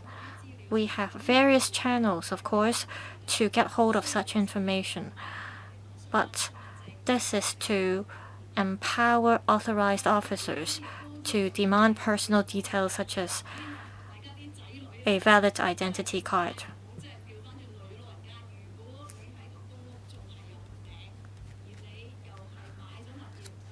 As for the younger household members who have bought a private housing unit or a housing property but signed the declaration form and said there is no ownership of other properties, then I think you have to be very careful. We have to look at whether the elderly household members are suffering from, for example, dementia, who have cognitive problems. Our appeal panel will look at the medical reports as well as the medical history of the elderly household members to make a decision. Over the past year, our appeal panel has approved 14% of the appeal cases instead of asking our staff to issue the notices to quit. I see that members are still waiting to speak. We have 10 members waiting to speak for the first time and 1 member waiting to speak for the second round. Our meeting is supposed to end at 4:30. I believe we'll need another half an hour. Do we all agree? All right. Mr. Scott Leung, Chairman. Under the leadership of the Secretary, the Housing Department as well as the other government departments have successfully covered a lot of PRH units while combating PRH tenancy abuse. This has sent out a clear message to the public that we should not abuse public housing resources. I support the general direction after looking at the proposed legislative amendments. However, can the administration tell us more about the amendments? I see that serious tenancy abuse will be made an offense, and they include subletting the PRH flats. For some cases, well, the Secretary mentioned that some PRH tenants may make handicrafts in their PRH flats, or some people may be working from home in their flats. For example, there are people who engage in e-commerce, and they have to work on a computer in their homes. While their neighbors may report such cases, and this may result in some misunderstandings or disputes. For frontline staff who have to identify or verify such cases, will there be difficulties? Will there be reference cases for frontline staff to verify the information provided by the informants? Will there be a clear set of guidelines for the frontline staff? This is my first question. Second, as the government put in more effort in combating tenancy abuse, there should be fewer such cases. So will the government instead spare the resources on educating the public or stepping up publicity?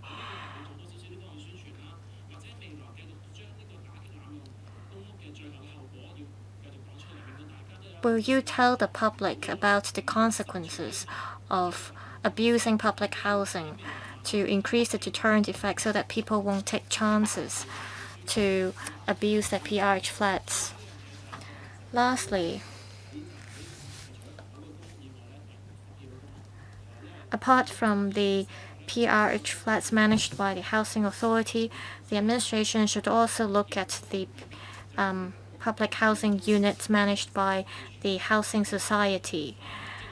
Currently, these housing units are still managed in the form of tenancy agreements. Of course, there are fewer Housing Society units. We're talking about 30,000 such units versus 800,000 PRH units managed by the Housing Authority. Will you make reference to other legislations to empower Housing Society officers to tackle the abuse cases? Thank you. Secretary. Thank you, Chairman. I agree with what Mr. Leung said. We should step up promotion and publicity by offering more information to the general public. Our goal is not to prosecute anyone or evict anyone, but to ensure the rational use of public housing resources. We believe that the majority of PRH tenants are good citizens and they will not break the law intentionally. Housing Society is not a public organization. Their staff is not civil servants. The member is correct. They manage about 30,000 flats, and the Housing Authority manage about 800,000 units. As the Housing Society is not a public organization and their staff is not civil servants, we think that the current arrangement is good enough. The Housing Society always follow our measures and policies. For example, the prohibition of reapplying of PRH units upon breaking the tenancy agreements. They also follow and adopt our Report Public Housing Abuse Award. If I may remind members, please only use 4 minutes to put your questions and ensure enough time for the public officers to reply. Please observe the time limit. Mr. Kok Wai Kan. Thank you, Chairman. I support the general direction of the proposed amendments. But as a lot of members have said, they have come across a lot of different cases, and I did as well. To be honest, serious tenancy abuse is wrong, but when we look into different cases, we would see that oftentimes tenants who abuse their tenancy agreements are faced with difficulties. Sometimes a husband is not aware of how much assets a wife has, and some parents don't know if their sons or daughters have purchased a private property. So I hope that the administration will be mindful of that.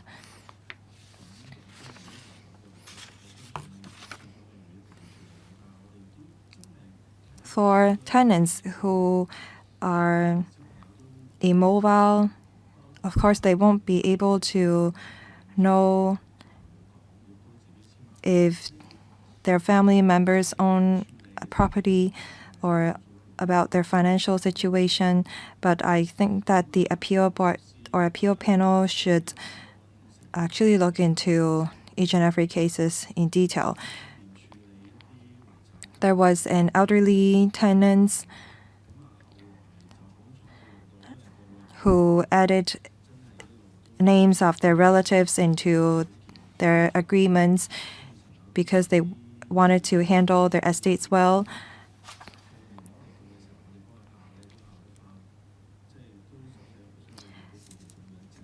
And the appeal cases was successful. For serious tenancy abuse of PRH, we must combat it, but is there a grace period, for example? I wonder when you're going to table the bill into the LegCo.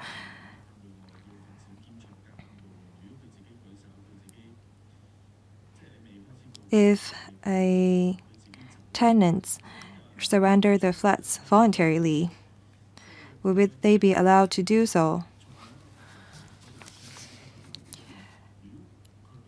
All we want is to recover flats.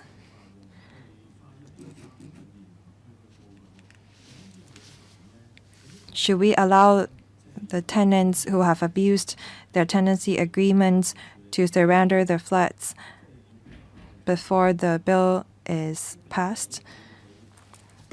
I believe that the goal is not to prosecute tenants by keeping them in the flats.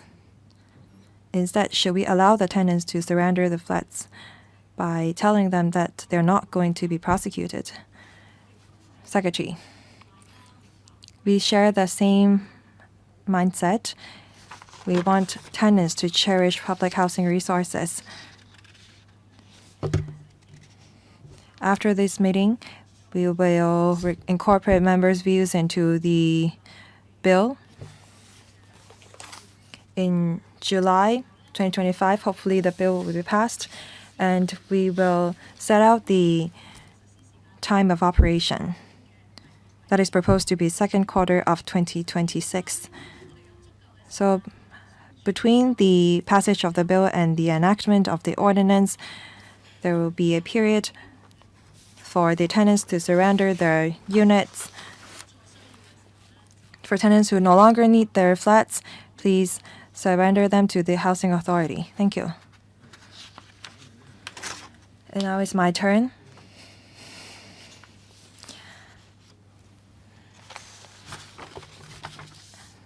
I agree that we should combat tenancy abuse to ensure the prudent use of public housing resources.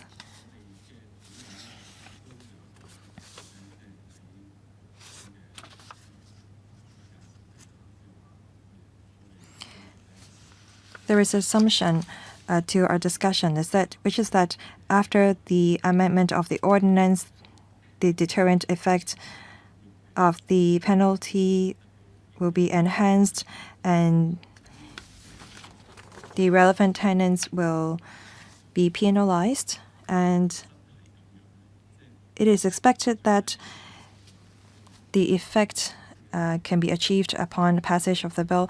Well, can the Secretary let us know how they assess the effectiveness of the revision of the penalty? We must ensure that the message is sent to the right tenants.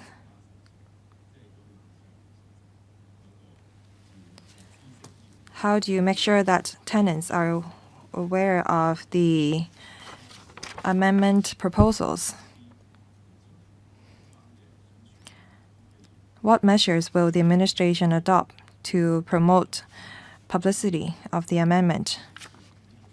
Second, with the laws, we must take enforcement action. Will the cost of enforcement increase? Say, for example, we may need to deploy more manpower and resources.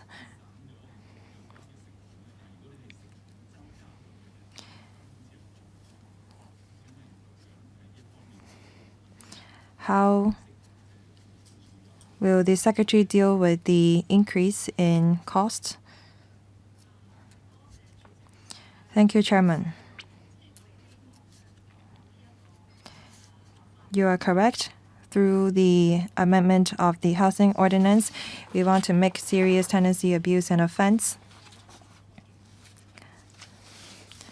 I believe that a lot of media reports have been made on the increase in penalty. Well, we propose to enact the ordinance in the second quarter of 2026. I think that in the meantime, there will be enough time for us to initiate promotional campaigns, and we will distribute pamphlets to our 800,000 tenants.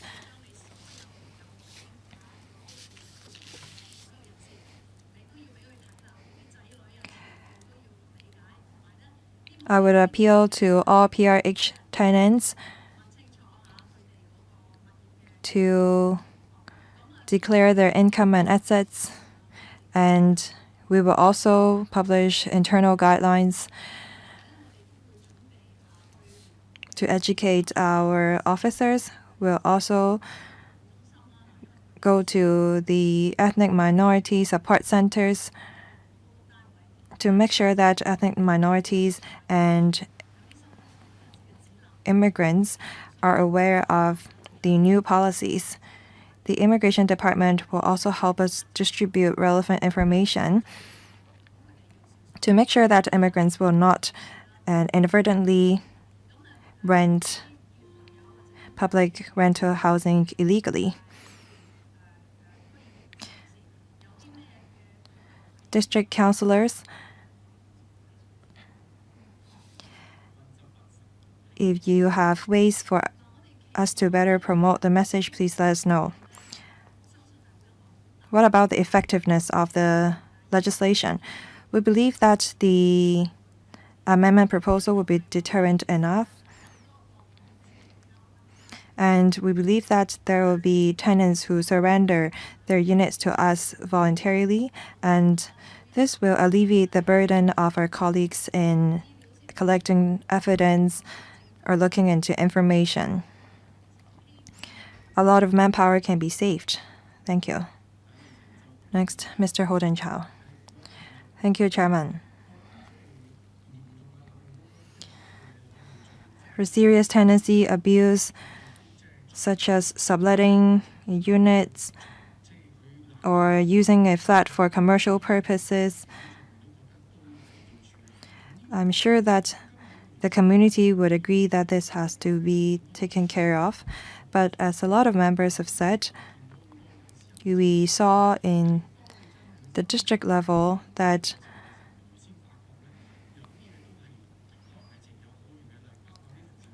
some cases of abuse may not be as malicious as it seems. Some elderly tenants, for example, are not aware of their family members owning private property. We've come across a lot of such cases. So my suggestion is this. As we are improving the housing ordinance, I think that we have to step up promotion and publicity. We should refresh the tenants' memory as they are making declarations of income and assets. Some elderly tenants don't know how to make income and asset declarations. So I think that we must, from time to time, refresh the memories of our tenants. Second, for quote-unquote reasonable cases of abuse, while I was a member of the appeal panel,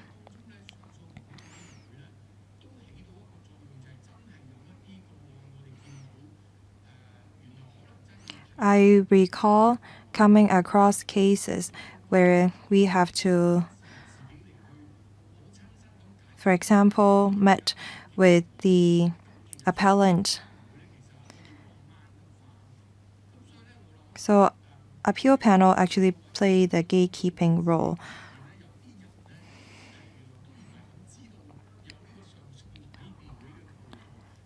I realized that not all tenants are aware of the existence of an appeal panel. Although you set that out in the letter or notice of quit that the tenants can file a complaint. A lot of people are not aware of it. We want to combat subletting PRH flats with monetary benefits or using PRH flats for commercial purposes. Let me follow up on Mr. Chen Kaofeng's questions. For tenants who register the PRH flat as a business address to run a business, is that allowed? Some people use their PRH flats as their business registration address. Is that okay? Mr. Chen asked this question, but that was not addressed. Secretary, I thank Mr. Chow for the questions. Mr. Chow is aware of the existence of the appeal panel, and indeed the panel has been playing its role. Mr. Chow said that there are cases where reasonable defenses exist. A lot of times from the service, we see that the PRH tenants concerned might seem innocent, but if you investigate further, you realize that it is not the case. And so sometimes it takes a long time for us to investigate and examine the cases.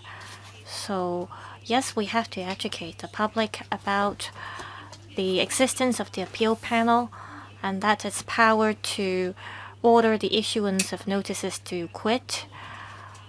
On the point about business registration, if the PRH flat concerned is not used for business or commercial purposes and that the household is still residing in the flat, it should not be a problem for the flat to be used for business registration purpose. Mr. Tony Che.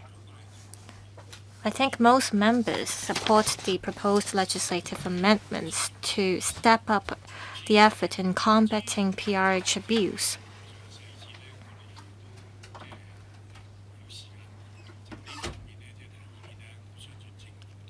Members have raised suggestions on implementing the legislative amendments, and I believe the administration will elaborate on the details when it gets to the scrutiny stage.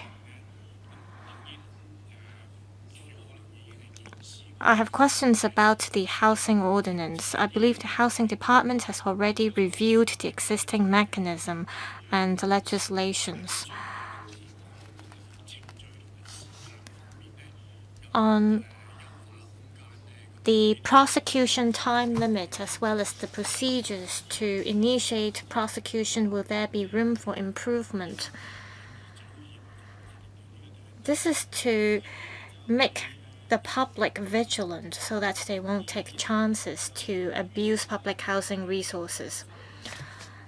Another question concerns adding or deleting names from the tenancy. Is there a need to enhance or improve the relevant mechanism? Also,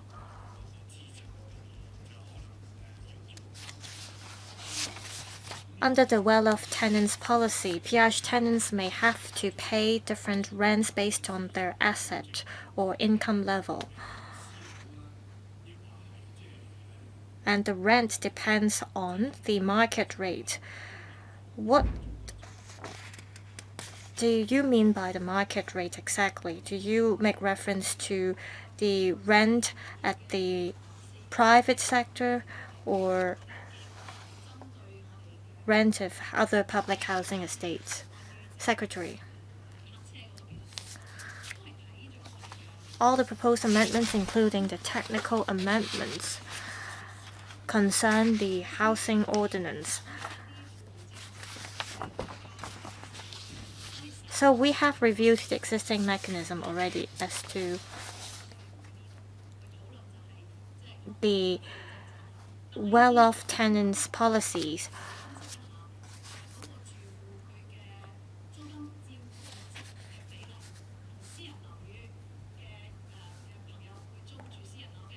We will look at the rent paid by the existing PRH tenants as well as their income level, as well as the rent paid by those renting private accommodation as we set the rental. Chairman, will there be room to enhance the prosecution procedure? Secretary. Our housing officers or housing managers, they collect evidence, and the evidence is then passed on to our Public Housing Resources Management subsection, and the information will then be passed on to the prosecution team to see whether prosecution should be initiated. On the timeline,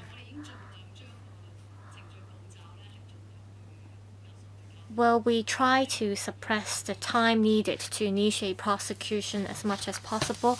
We've heard members' views and we'll see whether we can further streamline the procedure. Mr. Michael Lee. Thank you, Chairman.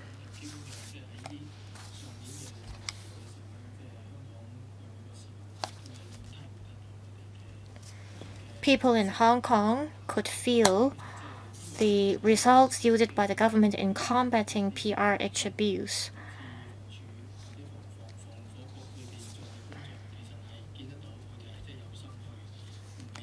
We all can see the efforts paid by the Housing Department as well as the Housing Bureau so that we can protect our public housing resources. To combat tenancy abuse, we have to make sure that there is a certain level of penalty to the offenders. So I support the idea of making serious tenancy abuse an offense. However, will the administration consider recovering the maintenance fees as well as security fees and so on through civil litigations? That is, apart from criminalizing the act of abusing public housing resources, will you recover from the offenders the relevant fees? Apart from the housing authority, the housing society also manages certain public housing units. Transitional housing is also part of the public housing resources. How will you work with the housing society as well as other relevant agencies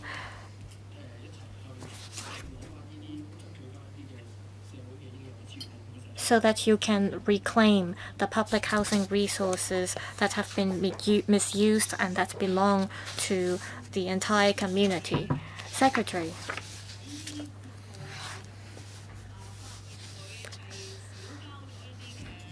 Say we find that a PRH tenant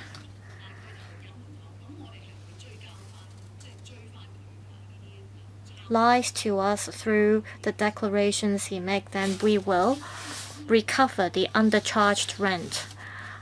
On the well-off tenants policies, as mentioned, we will work with the housing society. For example, we have rolled out some new declaration mechanism, and the housing society will follow suit. In the coming year, the housing society will adopt the same declaration mechanism so that in the coming 2 to 3 years' time, all its tenants will complete the declarations. Some PRH tenants may hold assets or properties through their companies. Will you learn from the company's registry to find out about their ownership of properties or other types of assets in Hong Kong? Yes, we will. We will follow up on any properties held by PRH tenants through companies. Mr. Ambrose Lam, I speak in support of the administration's effort in combating PRH abuse. I have 2 questions. I left the meeting just now to submit my proposals on the budget to the Financial Secretary. If my questions have been asked, please let me know. The paper mentions that authorized officers from the housing authority will be empowered to demand personal details from PRH tenants. If the PRH tenant concerned is uncooperative, then how will the authorized officers enforce the laws? Will you ask the police for help? Has the administration thought about the difficulties that frontline staff may encounter when enforcing the law? Also, point 11 of the paper mentions that in year 2023 to 24, there was the introduction of the data matching mechanism with the land registry to check whether PRH tenants hold any domestic properties in Hong Kong. Say I am a very rich PRH tenant and I do not purchase properties in Hong Kong. Instead, I purchase properties overseas or on the mainland. And this will not be found out by the administration. Since we have the mechanism in place with the land registry, will there be a similar mechanism with the immigration department? If such mechanism can be put in place, then you may be able to spot PRH tenants who leave Hong Kong regularly, and that you may be able to trace any properties owned by these PRH tenants overseas or in the mainland. Secretary. Normally, when our officers evict those without tenancy agreements, we sometimes have to seek help from the police, so there is a liaison mechanism in place between our officers and the police. On properties owned by PRH tenants overseas or in the mainland, so far 21 tenants are found to own properties on the mainland, and we make a valuation concerning the properties owned to see if the asset limit has been reached. Sometimes it takes longer for us to find out about the ownership of domestic properties overseas or on the mainland. So you have a mechanism in place to work with agencies overseas or on the mainland. Yes, we have been working with the mainland authorities.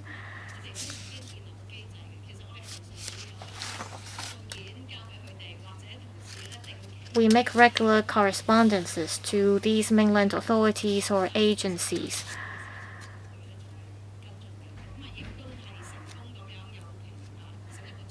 And we have successfully found 21 PRH tenants who own properties on the mainland. Mr. Dominic Lee, public housing resources are precious. People have been waiting for a long time for PRH units. So I support the government's effort in combating PRH abuse. I have a couple of questions. My first question concerns serious tenancy abuse cases. The Secretary mentioned that there were some very serious and outrageous cases, and the maximum penalty for these cases is just $500,000 and year of imprisonment. Is this deterrent enough? Also, I have been working in the community for a number of years, and in terms of combating tenancy abuse, it is not that the administration lacks a mechanism. It is that the administration lacks the power to do so. I see that there is a lack of incentives for law enforcement agencies to enforce the law because it will increase their workload.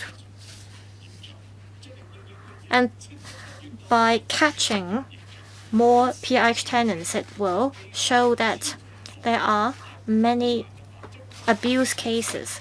So the entire culture seems to discourage officers to enforce the law.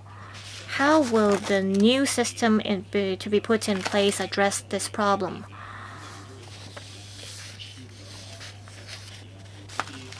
Now, every year, you allocate funding to community organizations to hold events or activities. However, these activities or events do not have to follow a certain theme. Since public housing abuse is such a serious issue, will you ask the community organizations that hold events or activities to focus on the theme of combating tenancy abuse when they are allocated the funding? Secretary.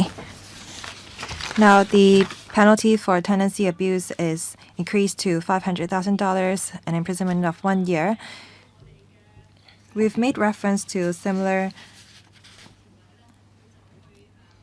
provisions under the ordinance in relation to unlawful alienations of subsidized sale flat.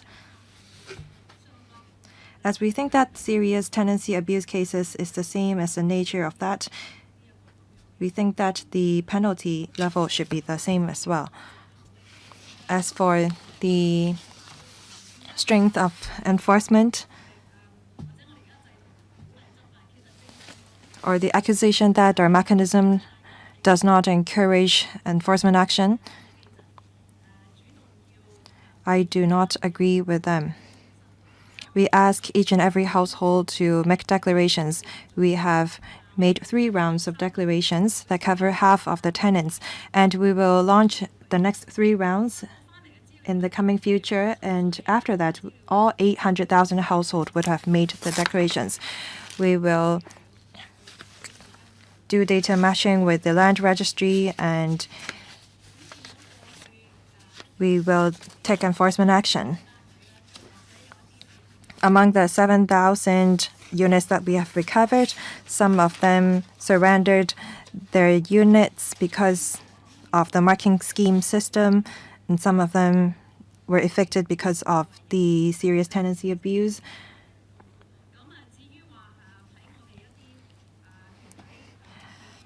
As for the theme of activities to be organized by community organizations, I agree with the suggestion. We will consider it. Thank you. Next, Dr. Teck Chi Yuen. Thank you, Chairman. We should combat tenancy abuse. And I applaud the administration for taking enforcement action. And I think that, however, we have to be sympathetic towards elderly, people with disabilities, and the disadvantaged groups. A lot of social workers received assistance of help from the elderly. Some tenants, because of things that are out of their control or bad relationship with their family members, were put in a very passive position.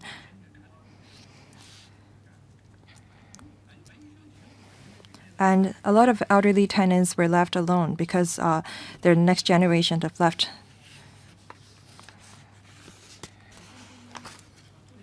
Some of the elderly tenants may have broken the laws, but I hope that the administration will be sympathetic towards some of these tenants. I know that there is an appeal panel and some 10% of the cases were successful. So I hope that your colleagues will talk to the social workers, because social workers are frontline officers. They come across with a lot of cases that involve elderly tenants. I don't think that this will be very difficult. I hope that you will arrange a meeting between your colleagues and the social workers so that they can relay relevant cases to you so that enforcement action can be taken in a more sympathetic manner. I'd like to know how many cases of abuse involve elderly tenants. I'd just like to get hold of the number. Secretary, do you have the relevant figure at hand? Thank you, Chairman. Thank you, Dr. Tick. I don't have the number at hand right now.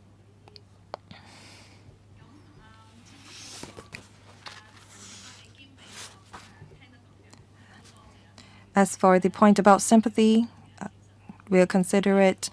And please rest assured that even though some tenants may have abused the tenancy agreements, there is a mechanism with the Social Welfare Department in which the department will conduct a sympathetic assessment and refer the relevant tenants to, say, for example, transitional housing. Our colleagues are well aware of the arrangement. We'll try to help tenants while we combat tenancy abuse. I have a short follow-up question. Please supplement with the figure that I was asking for after the meeting. I've come across cases where tenants have been evicted and were later arranged other types of housing. Please arrange a meeting with the social workers. Okay, next, Mr. Paul Che. Thank you, Chairman. The title of the paper is Combating Tenancy Abuse. Of course, we all agree and support that. But I have an observation that I'd like to share with you. The theme of discussion today is combating tenancy abuse, but in fact, the false statement and well-off tenant policies should also be covered under this theme. The Audit Commission has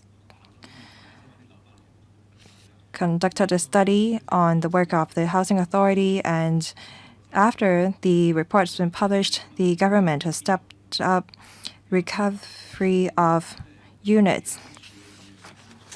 How is the administration dealing with the 7,000 units that they have recovered? And where have these 7,000 households gone?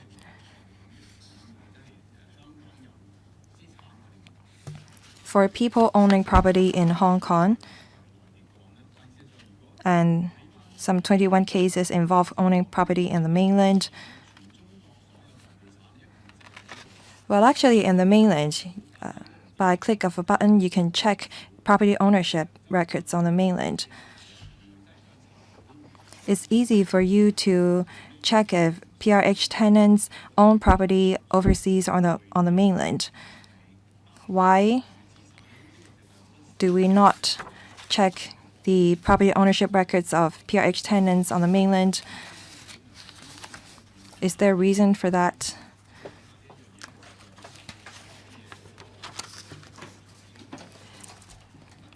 There are ways for us to circumvent the regulations, of course, as we have such a comprehensive system on the mainland to check property ownership records. Why don't we make use of it?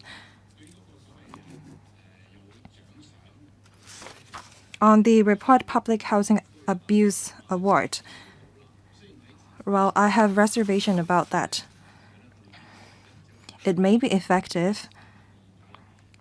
We may have detected more cases of abuse, but that actually undermines neighborhood harmony, and there is some moral hazard involved.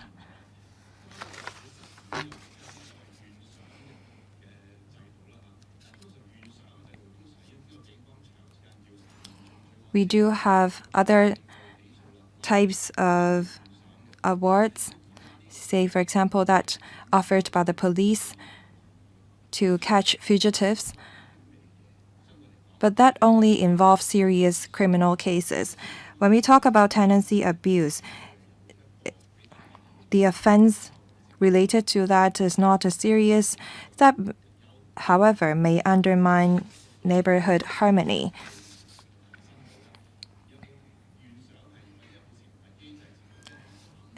Is there a penalty mechanism to penalize informants who report cases with malicious intent? Secretary, thank you. In terms of number, among the 7,000 units that we have recovered, a large amount of them were wasted. A lot of the tenants were residing in other places. They kept the units to store their personal belongings, and they only return to the units occasionally. In some cases, the tenants have emigrated to other places.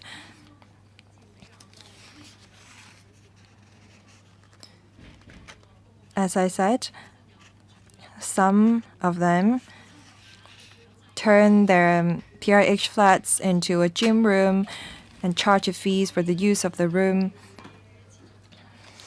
Regarding the point about the mainland property management or property ownership record system, we'll look into how we can enhance the collaboration with the mainland authorities. About the report Public Housing Abuse Award. Well, I saw a news report on TV where an elderly tenant said that there were a lot of strangers walking in the corridors near her units. I think that this is what undermines neighborhood harmony. We should encourage tenants to step up and protect their neighborhoods by reporting tenancy abuse. And this is the goal of having this Report Public Housing Abuse Award. We want to ensure the rational use of public housing resources. Next, Dr. Junius Ho. Thank you, Chairman. I support the measures to combat tenancy abuse. Under paragraph 3, 12, and 13, I have some comments. Well, regarding the Report Public Housing Abuse Award, if some tenants think that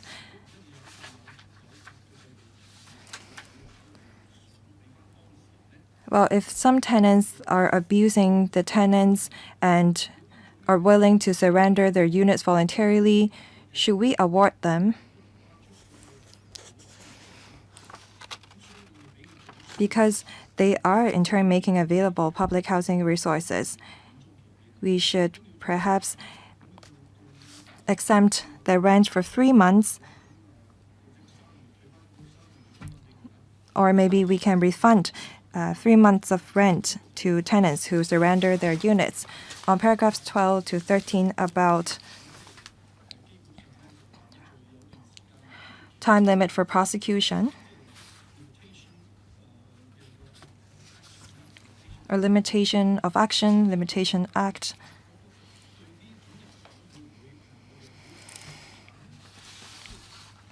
Should we encourage people to be honest?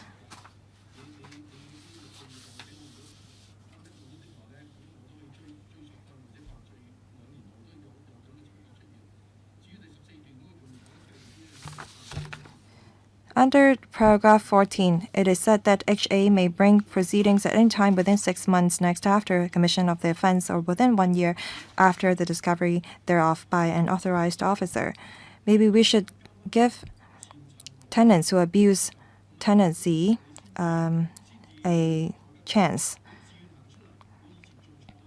We should encourage them to step up and admit their wrongdoings by letting them go, so that they won't be facing prosecutions as set out in paragraphs 12 to 14.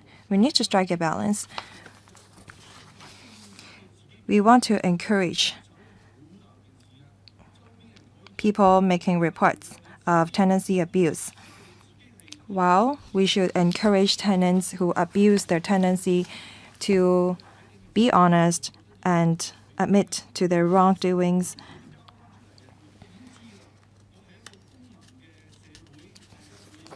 We should encourage the tenants who abuse their tenancy to surrender their units by refunding their rents, for example, or exempting their rents for a certain number of months. Well, awards should be given to those who have made contributions. We should not award people for just fulfilling their responsibilities. Secretary, thank you. I share the same line of thinking with the chairman. the average PRH rent is only some $2,000. Tenants who abuse their units should surrender their flats. That's their responsibilities and obligations. We should not award them. Dr. Ho said that we should encourage tenants to surrender their units voluntarily. That's what we want to achieve as well. We don't want to recover units by issuing notice of quit. It would be the best if PRH tenants surrender their flats because they also share the thoughts that we should treasure public housing resources. After passage of the bill and before the enactment of the legislation, there is a year time in between. I hope that during the meantime, some tenants can surrender their units. We extended the meeting to 5, but Dr. Wendy Hong is still waiting to speak. I suggest that we let Dr. Hong speak before we finish the meeting. 3 minutes, please. Thank you, Chairman. I only have one question. If you look at the Ombudsman report, one of the recommendations is to address the PRH tenants abuse problem at root. That is to screen out inappropriate applicants. However, the reality is that some of the inappropriate applicants were allocated a PRH unit. We rely on the staff to screen applicants. Apart from relying on them, are there ways to play an effective gatekeeping role?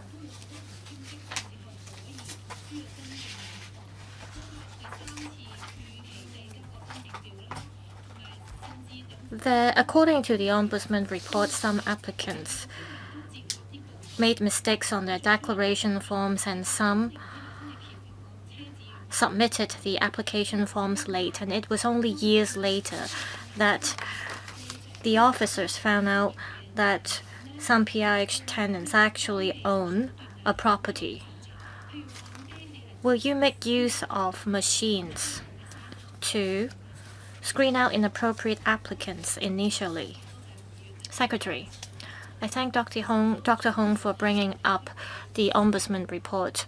The Ombudsman said we should conduct an in-depth investigation. I believe this was raised by the Ombudsman back in 2022 or 23. Back then, we were already working on improving our mechanism in combating tenancy abuse, and when the Ombudsman report was released, we had already put in place different mechanisms. For example, for PRH unit applicants, for the information they provide, we match the data provided with that of the land registry. In the past, we had to do it on a case-by-case basis, but now we can verify and compare the data in batches with the land registry. We have already looked at a number of batches and we will complete the rest.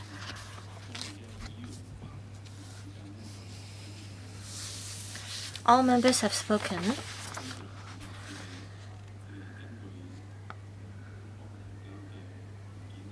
Now, according to the paper submitted by the administration,